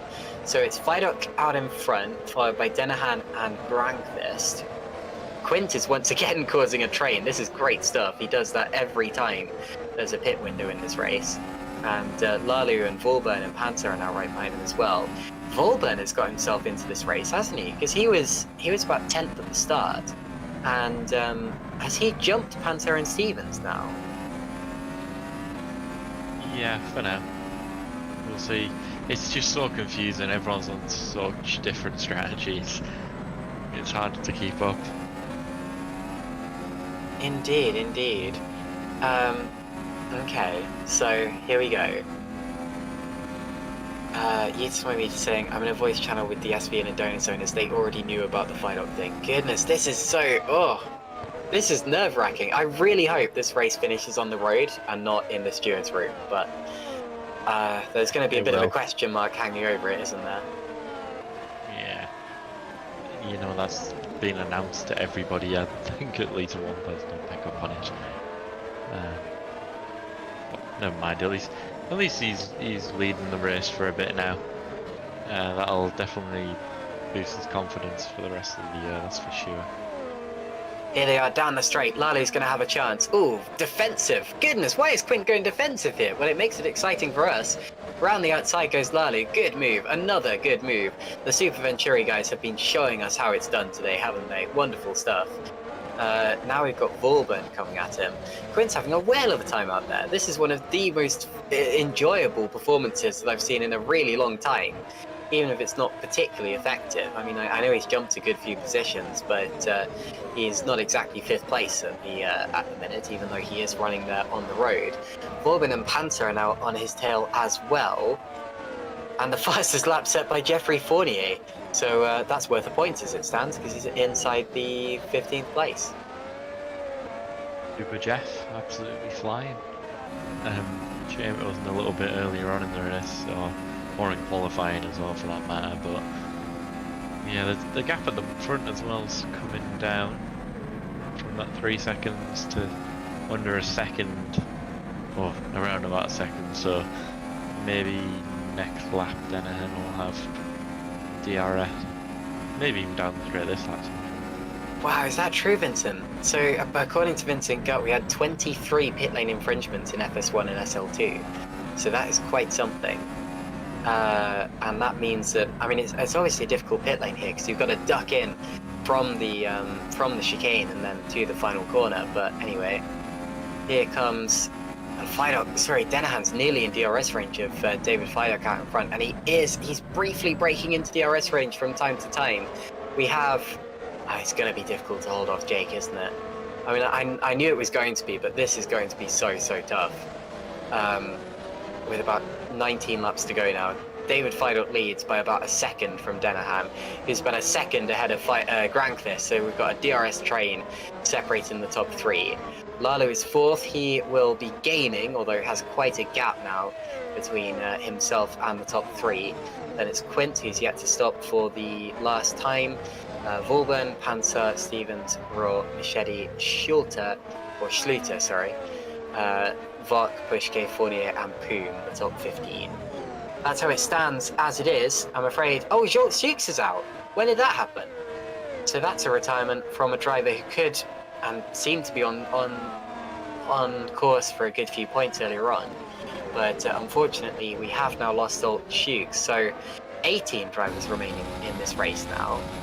And yeah, sorry we didn't pick up on that one. That's a shame for Joel. Yeah, wasn't having the best of days to start with, really. This is it! Jake Denahan! Oh, that's easy. Easy. He is so much faster in a straight line. Through he goes on the inside. Denahan takes the lead. Grankvist sets the fastest lap. He knows he's got to keep up. Now, when can he get past Fidok? Can he get past Fidok? We still have 18 laps to go in this race. What will he be able to do? And where is Jake Denahan going to play into it? Jake needs to get away now, needs to break the DRS. Otherwise, Yang is going to go with him just as he has done for this entire race up to this point. This is quite something. Now, one thing that is notable. So how much, for a pit lane penalty, how much are we expecting? Is it 5 seconds or is it 10 seconds? I feel like it's 10. We've got Vincent in the chat, who's one of the stewards who can hopefully confirm that one. Okay, because I can look back at what happened to Denahan in Azerbaijan, but if it's 5 seconds, Fidok doesn't necessarily have to worry too much about Grankvist getting through, because if he does get the penalty, he would still be in 3rd position. But if it's 10 seconds, he's at risk from Lalu, Vauban, Panzer, etc. So that makes a big difference. And of course, it still makes a big difference whether he actually will get that penalty or not. So there's not really much we can say about that at the time being. Down the straight they go. This is Grankvist's advantage, and I have a feeling that he is significantly faster than Fidok in a straight line as well. Up the inside he goes. It's going to be just like it was with Jake Denahan a lap ago. He's through, and now he sets his sights on Jake Denahan. He might have just lost DRS range. Vauban's in for the last time, so he wasn't necessarily genuinely ahead of Panzer and Stevens, unless they too are stopping again. Stefan Rohr is in the pits, and we're seeing a replay, and this is Jortsukes pulling into the pit lane to retire a few laps to go. So it seems that he just was not having a good day, even though in the early stages of the race it appeared he was. So unfortunately just dropped back and seems to have lost this race for the time being. So 18 laps remaining. Granqvist has kept within DRS range of Jake Dennehan, and this is going to be quite a fight to the finish. If it's anything like it was in the first two stints of this race, Granqvist is going to have absolutely no way through. But remember, it will only take one slight mistake from Jake Dennehan. Surely he can't do an entire race with no mistakes. And it will be Granqvist through, and the race will go his way. This is thrilling stuff here at GPWC, much like the kind of races we were getting in the 2021 season or the early parts of 2022. And I cannot wait to see how this one finishes.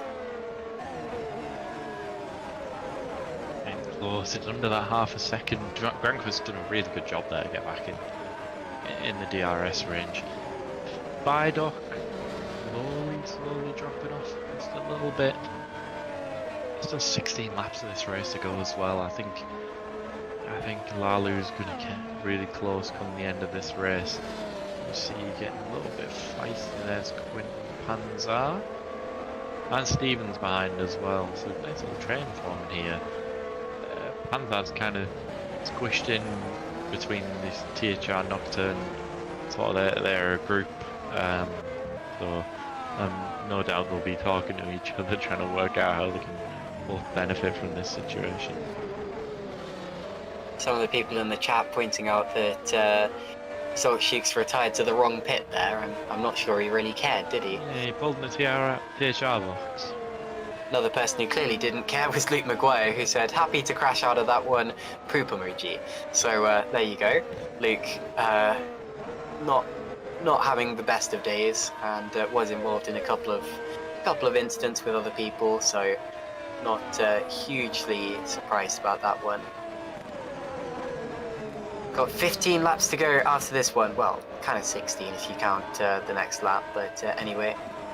And Granqvist is still right on the tail of Dennehan. I don't think... Oh, and a big twitch. Okay, well, I was about to say I don't think this particular lap's going to be a chance because he wasn't quite smooth enough through the final corner, but then he had a big twitch on the exit. Really didn't appear to affect him at all.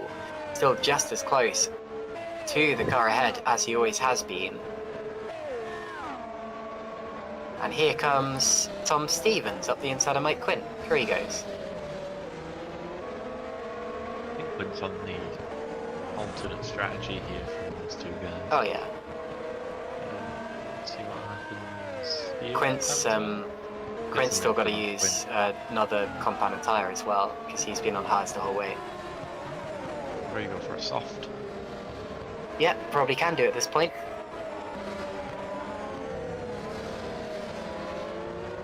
So here we go again then. Tom Stevens, P6. Currently, the fastest lap appears to... Is it still in the hands of 48? Oh, it's not. So Granqvist now has the fastest lap of the race. No, he doesn't. Sorry, Adam Maguire does. Fascinating. And it's going to be touch and go as to whether he actually picks up the point for that in this one. Look how close the leaders are. Sorry. Out a bit there. Who's got the fastest lap? Adam Maguire. Fair enough. By about 1/10 of a second. Much smoother exit to the corner that time from Jan Granqvist. He's gaining. This might be a chance, you know? And he goes to the inside. So for the first time, and Dennehan covers him off. Wow, that was his best opportunity yet, wasn't it? Jan Granqvist took a look. He sized him up, but that's the only overtaking opportunity of the lap. So Dennehan is wise to it into that corner. Not really much that Granqvist could have done about it. But yes, we can see that he can get alongside Dennehan into the corner, so that is bold stuff. Ruben Machete now into the pits, but we knew he had to stop again anyway, so that'll put Stefan Rohr back into the top 10. And oh, the heart's racing now. That's fantastic stuff. We've got a race for the lead, guys. I think Granqvist was very was very kind to Dennehan there. I think he probably could have gone a little bit harder in, but don't want to risk anything, especially with Frelik still like very close behind him as well. When you think about it in the grand scheme of things, these guys are on much fresher tyres than Frelik, and he still kept it within that 2-second range, which is what I like to sort of call the mistake range. Oh yeah. All it takes is one mistake from either of these two guys, and Frelik can capitalise. And importantly, not too far, not dropping back too much to Lalu and Panzer behind. No, he isn't. He's doing a really good job. Still stands a chance of getting a penalty and finishing third. I mean, at this point, I think Lalu's going to catch him, but not on the road, so...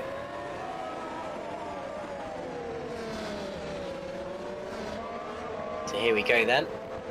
Another lap goes by, no overtaking opportunity that time around, but that's okay. Still a few more opportunities.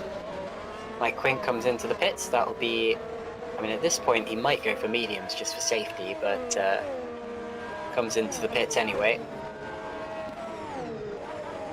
Sparks flying as cars go through the shot, and out of the pits comes Mike Quint's Nocturne. I don't think the tyres have updated yet, have they? Oh yeah, they have. They're mediums. There you go. Mark Schluter fastest of all, and I said earlier he had the pace, and he's just passed Jeffrey Fournier, so there you go. A change of positions, utilised the DRS and went faster than anyone else has gone so far, with 3 personal best sectors, so an almost perfect lap there from Mark Schluter, and that might well be fastest lap to the end now, so even if he doesn't get a top 10 on his GPWC debut, might well come away with the fastest lap at least, and that would be quite something to brag about. I think he might have a good chance of getting the top 10 if that's it flying. And it depends how easily you can get past Pushker and Quinn. And Rual, actually, them 3 guys are really quite close to each other. True, I'm just thinking that Quint's on fresh tyres now. And Frelik's in the pits, so Frelik going for something different here. And that is quite surprising, because yes, I know he had to go a long way, but and he goes on to the mediums now as well. That was my prediction. I mean, you were absolutely right, but I wasn't expecting it. I guess responding to how quick Mark Schluter was after bolting those tyres on, and also just feeling that he has to do something different. But the thing is, with Frelik, he has that potential penalty hanging over him, and if the Stax guys and the Adonis guys and all that know that he has that penalty potentially hanging over him, he will probably know. I mean, Florian would have communicated it to him. So at this point, you've got to... I don't know. I mean, now he's got to get past a whole bunch of cars on track as well. I kind of feel like he's given up his last chance at the podium there. Why, but we don't know what sort of state his tyres were in there. But one thing we did sort of gloss over a little bit there was there was a genuine attempt for the lead there again. Really? Rehnquist. Yeah. Sorry, I didn't even see that. It kind of happened as we announced that Frelik had gone into the pits, but not looking too close this time round. No, it won't be this time that round, but there's kind of like a rhythm emerging where he's close enough, maybe 2 laps in a row, and then kind of drops back a couple of times, and then he's back again. And it does show that Rehnquist is and has the potential to be the faster driver, but actually getting through is a different matter. Now here's Stevens and Panzer, and that's going to be straightforward. So Stevens goes back through into P4, and that's about the 5th time that they swap places, isn't it? Yeah, I think as well, Panzer's done a really good job this race. Oh yeah. P5. He just, every week, just silently goes about business. You never see him really even doing many overtakes. It just seems to just happen out of thin air, as you see.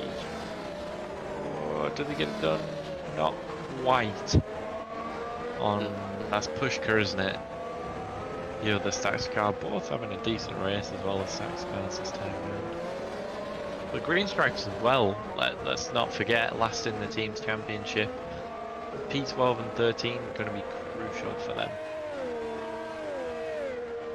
Jan Rehnquist, DRS open. This one not really an overtaking opportunity, but look how close he is. Now he's got to hook it up through the chicane despite the loss of aerodynamic performance. Jake might get DRS2. They're about to lap Silver Yoffa. So he might get DRS2, which would prevent this from being an overtaking opportunity, but they do need to get past on the straight. Let's see if Jan does another double overtake. Imagine if he Thinks did. better of it. No, it looks like Denahan did also get the DRS that time, and that prevented an overtake. Ooh, splits the two of them. That's not ideal. Moved out of the way nicely for Denahan, didn't he? But seems to have split the two quite nicely. Through goes Grangfist, but that's going to cost him time. Vidok sets the fastest lap. Unsurprisingly, he will be flying on those new tyres, catching Panther and Stevens, and definitely he still has a chance at the top 5. Pushke now following his lead. We're having a spate of late pit stops. Could the leader still try something, or are they going the whole way? The whole way now. I mean, I thought Vidok and Pushke were. I mean, well, if Vidok, I thought he was going to go for the softs, but he went a few laps earlier than even I expected. Okay. Janis Vorburn here on the back of Tomasz Voch.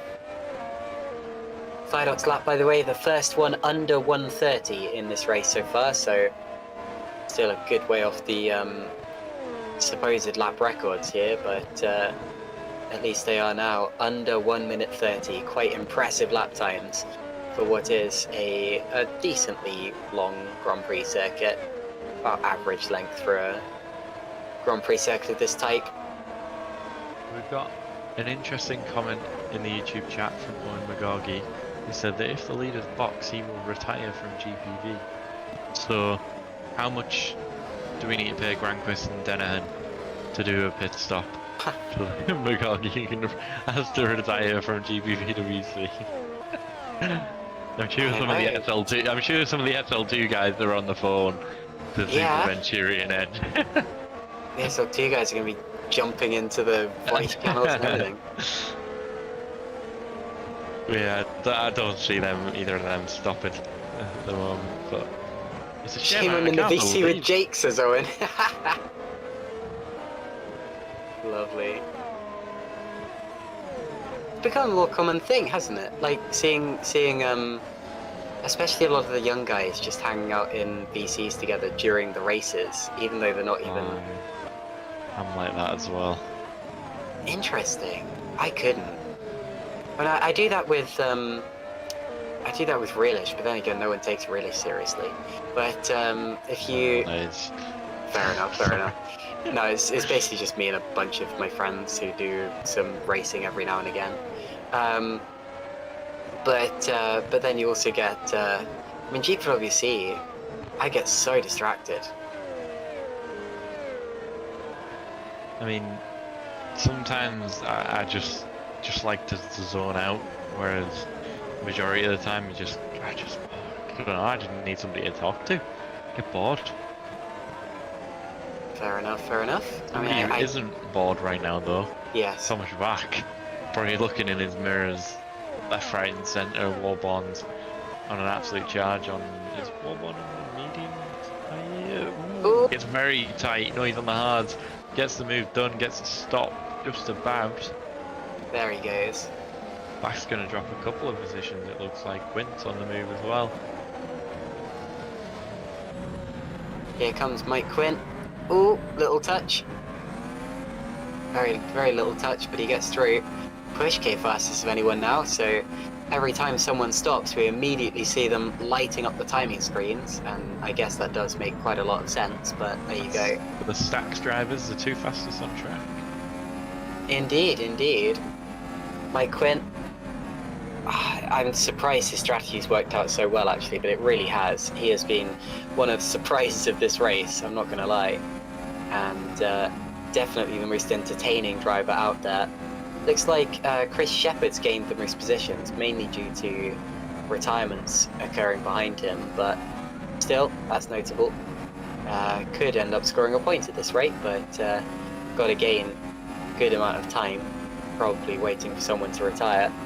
And here comes Mike Quint on Tomasz Wok, up to the chicane, and Wok does not fight it. He knows that he doesn't have the tyre life for it. In fact, he did well to stay on the circuit by the look of it. And Stefan Roll is coming up fast too. Now, unfortunately, Jan Granqvist is not in DRS range of Jake Dennehan right now, so I still think he can do it. He has appeared to be the fastest driver from time to time, but the gap is relatively stable. He just needs those extra tenth or two, and he can get back into it. But until then, the race is looking good for Jake Dennehan. Way too early to call it though. I know we've only got 7 laps left, but I mean, he's only 1 second behind, 1.3 seconds.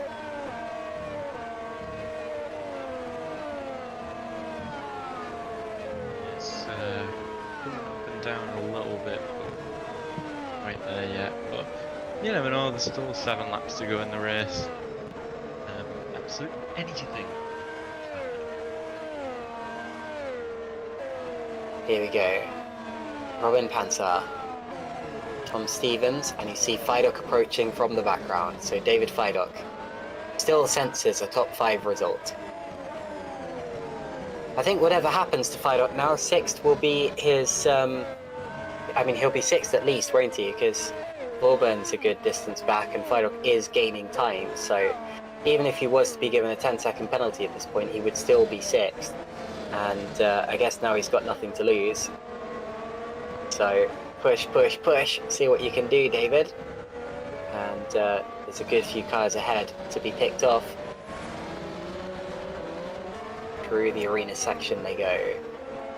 Panzer, Stevens in his sights. Lally not too far up the road either. Hasn't been getting away.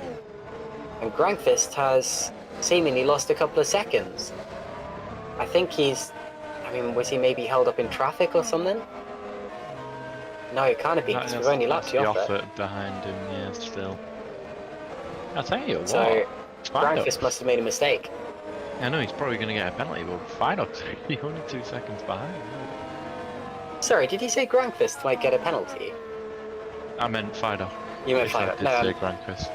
No, it's okay. No, I'm saying Granqvist must have made a mistake.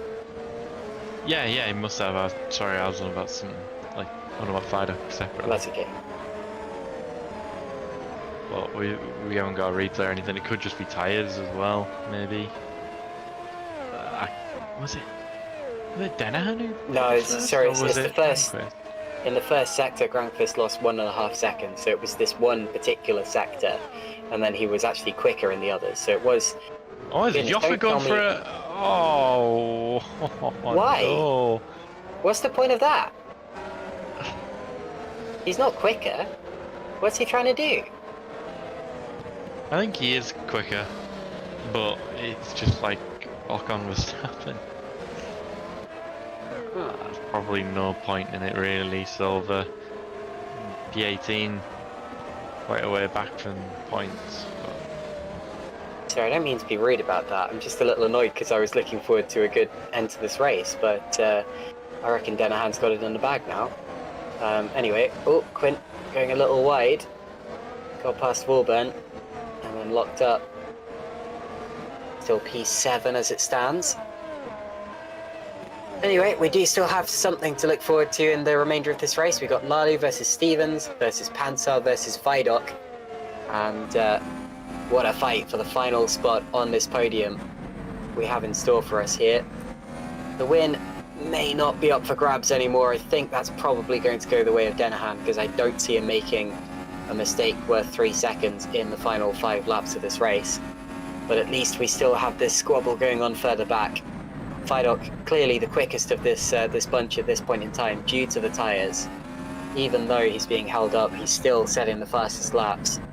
And it's just getting compressed and compressed, this whole gaggle of cars. DRS open. The trouble is, we've seen so far in this race that Fidok is not particularly fast in a straight line. Dennehan and Granqvist absolutely flew past him on that straight. And maybe he's going to have to rely on some mistakes, or maybe he'll... I don't know, sometimes you see when cars have been on a particular compound of tyre for a while, they start to slither wide in the corners, and it's not really a mistake, but you can still overtake them. But anyway, this is the issue with pitting for fresh tyres. Yes, you'll potentially be quicker from a theoretical standpoint, but if you can't pass the cars that are right in front of you on the road, then you're not going to gain time as a result of it. But anyway, I'm sure David knows what he's doing. Here he goes, up through the Michael Schumacher S's and towards Robin Pansar's car. You can see how close he's getting in the twistier bits, but as soon as they get to the straight again, I think Pansar's going to open the DRS and have an advantage. DRS train performance not great as a spectator, but closer this time, and I think he's closer than Pansar is to the back of Stevens as well, which will aid him a little bit with the DRS, make it a bit easier. Nice to set the corner up to give himself a better run up the straight. Is he close enough? Let's see. I think he might. No, doesn't even. I think he thinks about it, but that was never going to happen really from that far back. But he might just used up that peak of his tyre as well now. Sorry for a little false replay there. Yeah, he might have just gone over the peak of his tyre, so he might struggle to get past these guys now. But there's still a good chance. The fact he's put himself within a second with his strategy is fantastic. Granqvist is still pushing here. His last few laps have still been in the 130s, which is, I mean, that's blistering territory. We weren't seeing that in the first half of the race. But it's a bit too little too late now, I think. And he will be absolutely furious at Silver Yoffert for the contact that we saw a few laps ago. I'm sure that one will be reviewed by the stewards. Here is David Feidok and his onboard. You can see his distinctive helmet design that he's kept for for donkey's years. I don't know quite how long he's had that design for, but it might well have been his entire GPVWC career. Always races red-ish cars as well. I know this year it's more orange, but that was a compromise between himself and his livery designer, Cadona, who does not like designing red cars. And David does not like anti-owner, of course. And David does not like racing any car that isn't red, so they did have to compromise a little. DRS wide open once again. David knows that he's not really going to get much closer, even if he does stick in the slipstream, so focuses on the corner more. There's Tom Stevens. And after this lap, we will only have 2 to go, so time is running out for an overtake. Yeah, we're now for Granqvist as well. Just staying the same sort of gap to Dennehan. My prediction's looking pretty good right now. I think it is too. He's just kept it steady all the way as we see Feidok going for a Moog. Little bit sparks are flying off on the back outside. Of the car. Does he keep it all the way around? Gonna give him the inside for the next corner. Panzer's got a good run. Oh, just about gets round. That's how you do it, Maguire and whoever else it was that went off with it. I can't remember who. It was Rural. He was banging wheels with, I think, but yeah, that was quite something there. I thought he was going to do it, you know, on the outside of the corner, but Panzer was able to semi-politely run him out of road. Wasn't egregious, but it was close. Here they go again. Onto the penultimate lap are the leaders now, separated by 3 seconds as it stands. And Dennehan's last lap was one of his fastest for a while, so he's still got the life in him. We're on board with Tom Stevens, and he is getting closer to Lalu on the straight. Now, as much as, I mean, your prediction was clearly right, I'm glad I backed the Super Venturi guys, because they have given us quite a show today, and they're still in contention for a double podium finish. And there is Feidok up the inside of Panzer, and there's the move. Pretty good stuff. Oh, that's close, and they go around. So Panzer spins. Gone. Feidok saves it. Now, I'm not entirely, I think they did slightly touch. It's got to be a racing incident at that point, and Panzer's not going to lose a position as a result of it. But just a little bit of a shame. This front end. Yeah. I think. I mean, he still had a little bit of an overlap, Little touch there as well. There they go. I think Frelik had the corner. No, I think Frelik had the corner. But either way, he's not going to really lose out on anything. Quint's a good 5-6 seconds behind.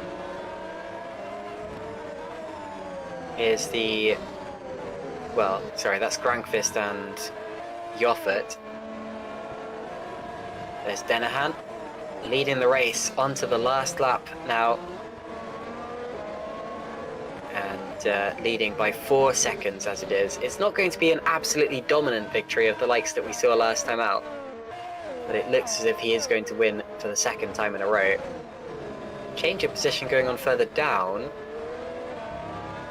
Volburn, so it looks like Royalt's got back up into 8th. There you go. Still positions changing in these late stages.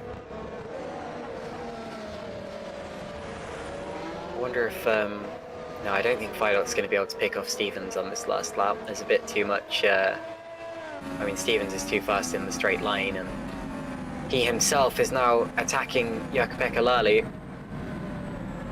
It's been quite a race, hasn't it? We've had a real storyline to this one, and I think it's the narrative that makes races fun. And I'm definitely going to remember this one for a while.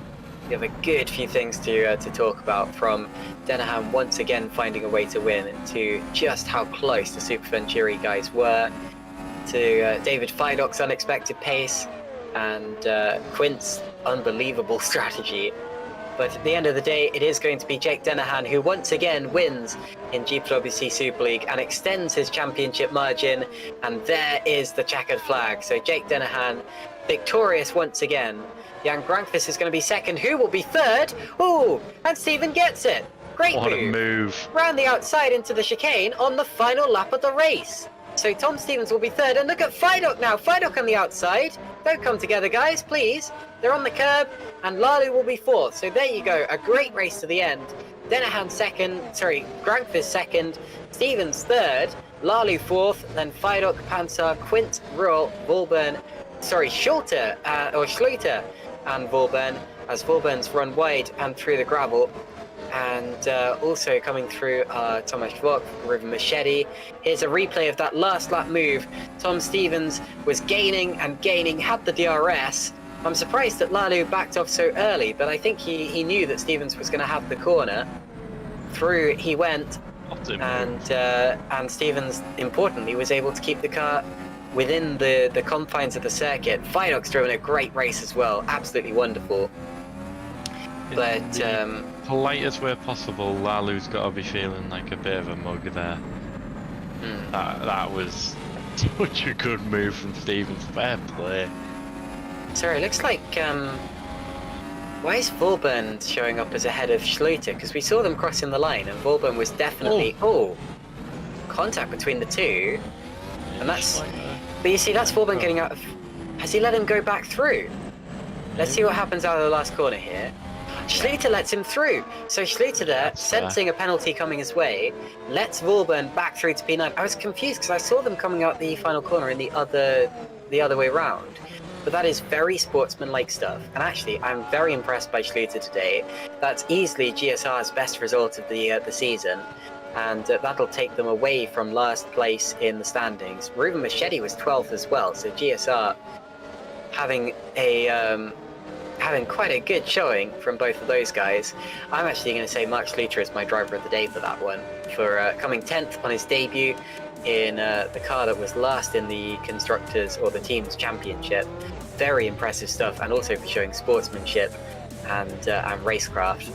But Jake Denahan deserves those donuts, and I'm sure that he will go away from this feeling like £1 million as he leads the championship onto Spain.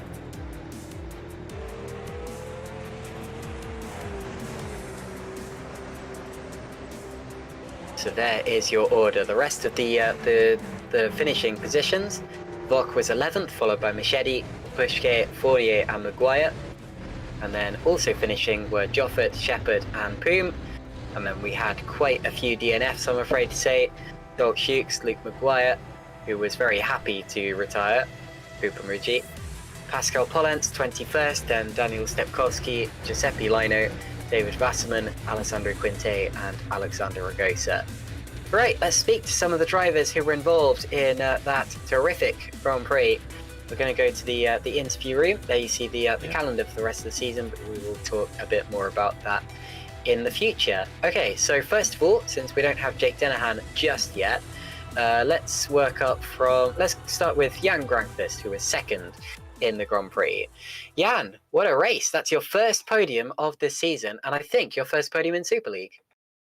Yeah, it's sort of a bittersweet one, because I think we were robbed of a very, very tight battle there between Jake and I. That DRS was vital at that point of the race for me, and I would have still probably had a crack at it, if not at least made an overtake in the closing laps. But I think I'm definitely set to report at least one full team here. I don't think that's really acceptable when neither of them were even racing for points.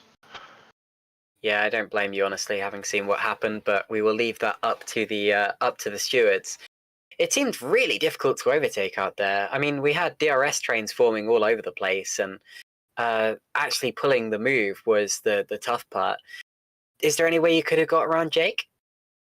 Yeah, so I think Jake actually overall had the pace advantage on me, if not by just a couple of hundredths. But it definitely showed throughout the race, because even with the DRS help that I got, I wasn't able to conserve the tyres as much as I would have liked in that position. So he was definitely not letting me go easy there. So the few times I had a look, I'd already used quite a bit of push to pass on the straight. And I was just trying to pressure Jake to a mistake, or Jake to use more push to pass than he needed to.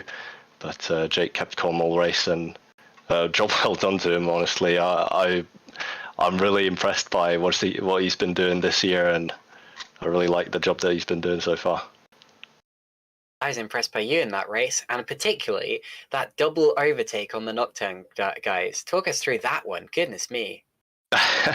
Yeah, that one was a bit too, maybe a bit on the riskier side. I definitely committed to a move there that I normally wouldn't have, but I saw the closing speed was very big, so it was either commit fully to it or let them both go, and at the end I just had the inside line. I was like, okay, I'm going for it, and I mean, it could have ended up badly, but luckily for all of us, it was a relatively clean move.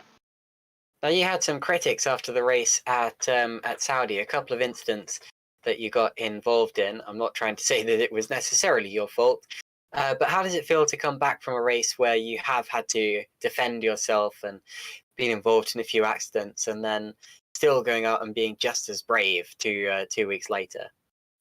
Yeah, the thing about Jeddah was that one was a bit of a one-off, because there was a huge setup disparity between me and a lot of the folks we were talking with, and really the thing about that was when you have literally zero downforce, which I ran at Jeddah, we were running 2 rear wing, and then I changed it at the last minute to 5, but even that was crazy low compared to the others. And the thing about running really low wing is you need to commit to moves earlier than anyone else, and at that point you're really just a sitting duck. You just have to sort of wait and see how the others fare into the apex, and if you make contact, then I mean there's nothing you can do when you just don't have the maneuverability of that car.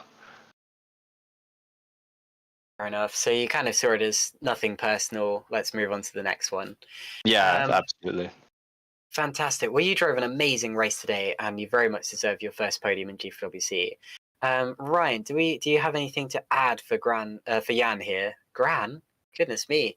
Love to see my Gran drive like that. Anyway. No, not really.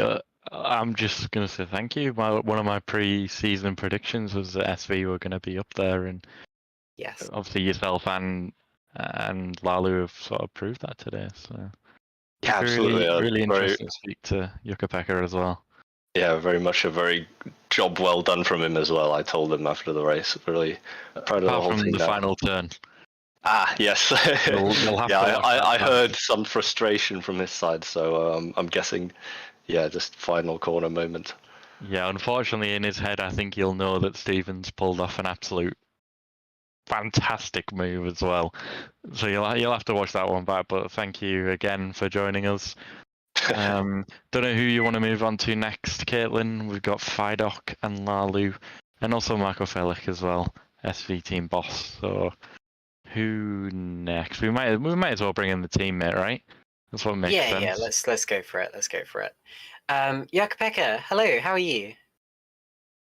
A little bit annoyed in the end, to be honest. I understand that because it happened so late on in the race.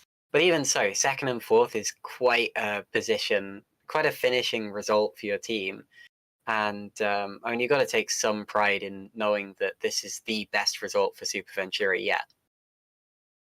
Yeah, of course, it's a very good result for the team. Has been quite a long time coming, I guess. There was a couple like a bit worse races in the middle where either Jan or me had a little bit of a bad luck, I guess. But now we are back in the pace, and yeah, almost got the double podium, but the one lap too long in the race. Fair enough. Fair enough. These things do happen. So what actually made you guys so fast this time? I don't know, to be honest. I guess Jan made just a very good baseline setup, and our car was very quick. So I suppose that is it mostly. Fair enough. Well, thank you for speaking to us, Yuka, and good luck in your future races. Thank you. Fantastic. Now, we definitely have to speak to a driver who drove his 150th Grand Prix today, because it would be absolutely rude not to. David, what a day for you. I may have gained a little sweat during that race, yes. I'm sure you did. Goodness me. P5, how are you feeling? Really good. Yeah, didn't expect much coming into this race. I didn't have much time to test, but a few days ago, my team boss said it was my 150th. I didn't really realise till the other day, but yeah, I just took a set that I felt most comfortable with all season and just ploughed the laps in today, this afternoon. And it worked out all right. I mean, my final run was on for P2 in quali, and I got so nervous looking at it that I messed up the chicane in the last sector. But P4 wasn't bad. But yeah, it's a good race, a lot of fun. Nice battle with Robin at the end there. He's already apologised for the. I don't know. I was going to look because I wasn't sure if I turned in or not, but he just apologised for it, so I'll just blame Good. it. But yeah, really good. Can't believe 150's done already. 11.5 years here. Sounds mad, but yeah. Indeed. Now, before we move on from talking about that race entirely, it was quite something, wasn't it? Loads and loads of battling with the Super Venturis and with Robin and with Tom. Now, I was shocked to see you come in so late. I thought that you had seen that the Nocturne guys had done 25 laps on hards, and you were going like, well, I can one up that. I'm going to do 30, but just not feasible. They did 25, but the last 8 were dead slow, and it's what cost me podium, I think, because they lost me 4 or 5 seconds in that middle stint. But no, I had Florian with me, who was Ross Braun today, and I was planning to, and I thought I'm just going to be following all race this train like with Lalu. And at one point he just said, box, let's just box, go on hards, box. And I was like, all right, a box. When we finally got past Adam and Mike, the pace was really good, even when people later on came out on fresher hards and passed us, like Jake and I don't know, it was P2. It don't matter. But whoever the 2 leaders were, even when they passed me, I got DRS for a few laps, and after that I only lost 8 attempts until my last stop, so I knew the plan would work. The only letdown was everyone bunching up into a train the last stint with Robin, Tom, and Lalu. So that just messed me up a bit. I tried last corner around the outside of Lalu. Would have been a bit cheeky, but you got to try. You do indeed. Very good. And do you know anything about this pit lane entry? There were some questions about that. All I know is what you guys said in commentary, because my team boss just said the commentary team was said I cut. So Okay, well we're not accusing you or anything. We just got those reports from other people. So that's good. I haven't got a clue, to be honest. I was so focused on the right hand though, so I didn't do a cool file in Adelaide. So I have no idea. I've got to look back at the replay, but if I did, then what's that 5-second penalty? So yeah, I don't think it's going to affect you at this point due to Panzer spin. But anyway, fantastic. Congratulations, and here's to another 150. Jesus, I'll be dead. Old age, mate. I'll push for 200 and see where we are. Oh yeah, if you get to 200, you'll have the record. So go for that. Go for that. Yeah, Kieran Ryan will end up coming back and stopping me, but that would be quite something. That would be, but yeah, it was good fun. Thank you. Fantastic. Okay, congratulations, David, and we will see you later. Thank you. Okay, last but not least, we're going to bring in Marco Frelik because Super Venturi had quite an incredible day today, and we can't not talk to the man behind their first podium finish. Marco Frelik, how are you feeling about that? Yeah, it's been a good round. I must say, I'm a bit surprised as well myself. So I'm sure you are, but your guys drove an incredible race today, and you seem to have so much pace. Can you shed any more light on how that actually came about? yeah, I'm not sure where it came from, to be honest. I mean, we used fresh engines for this round as opposed to most of the grid going for older ones. So I think that's probably where the pace came from. But still, I mean, for Lalo to finish before, I didn't see this one coming. So. And importantly, can you keep it up? I mean, we'll see. We have to sacrifice the next couple of rounds with older engines.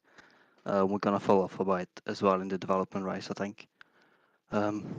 So probably not, but we'll give it our best.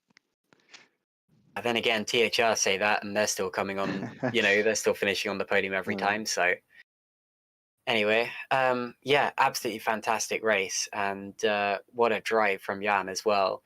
Your heart must have been in your mouth with some of those moves that Jan and Jukka were making. I mean, they were so entertaining out there today.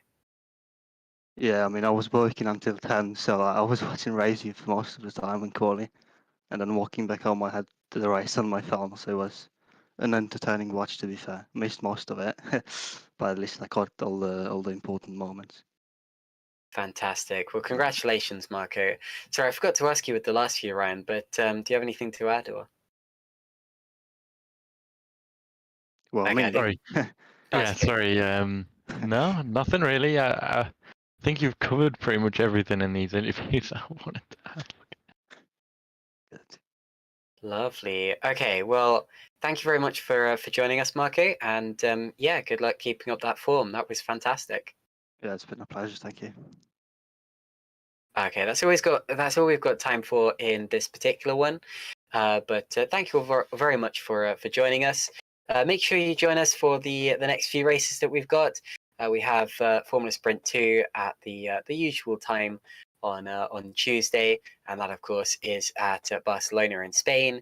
Of course, we've got Formula Sprint 1 on Thursday.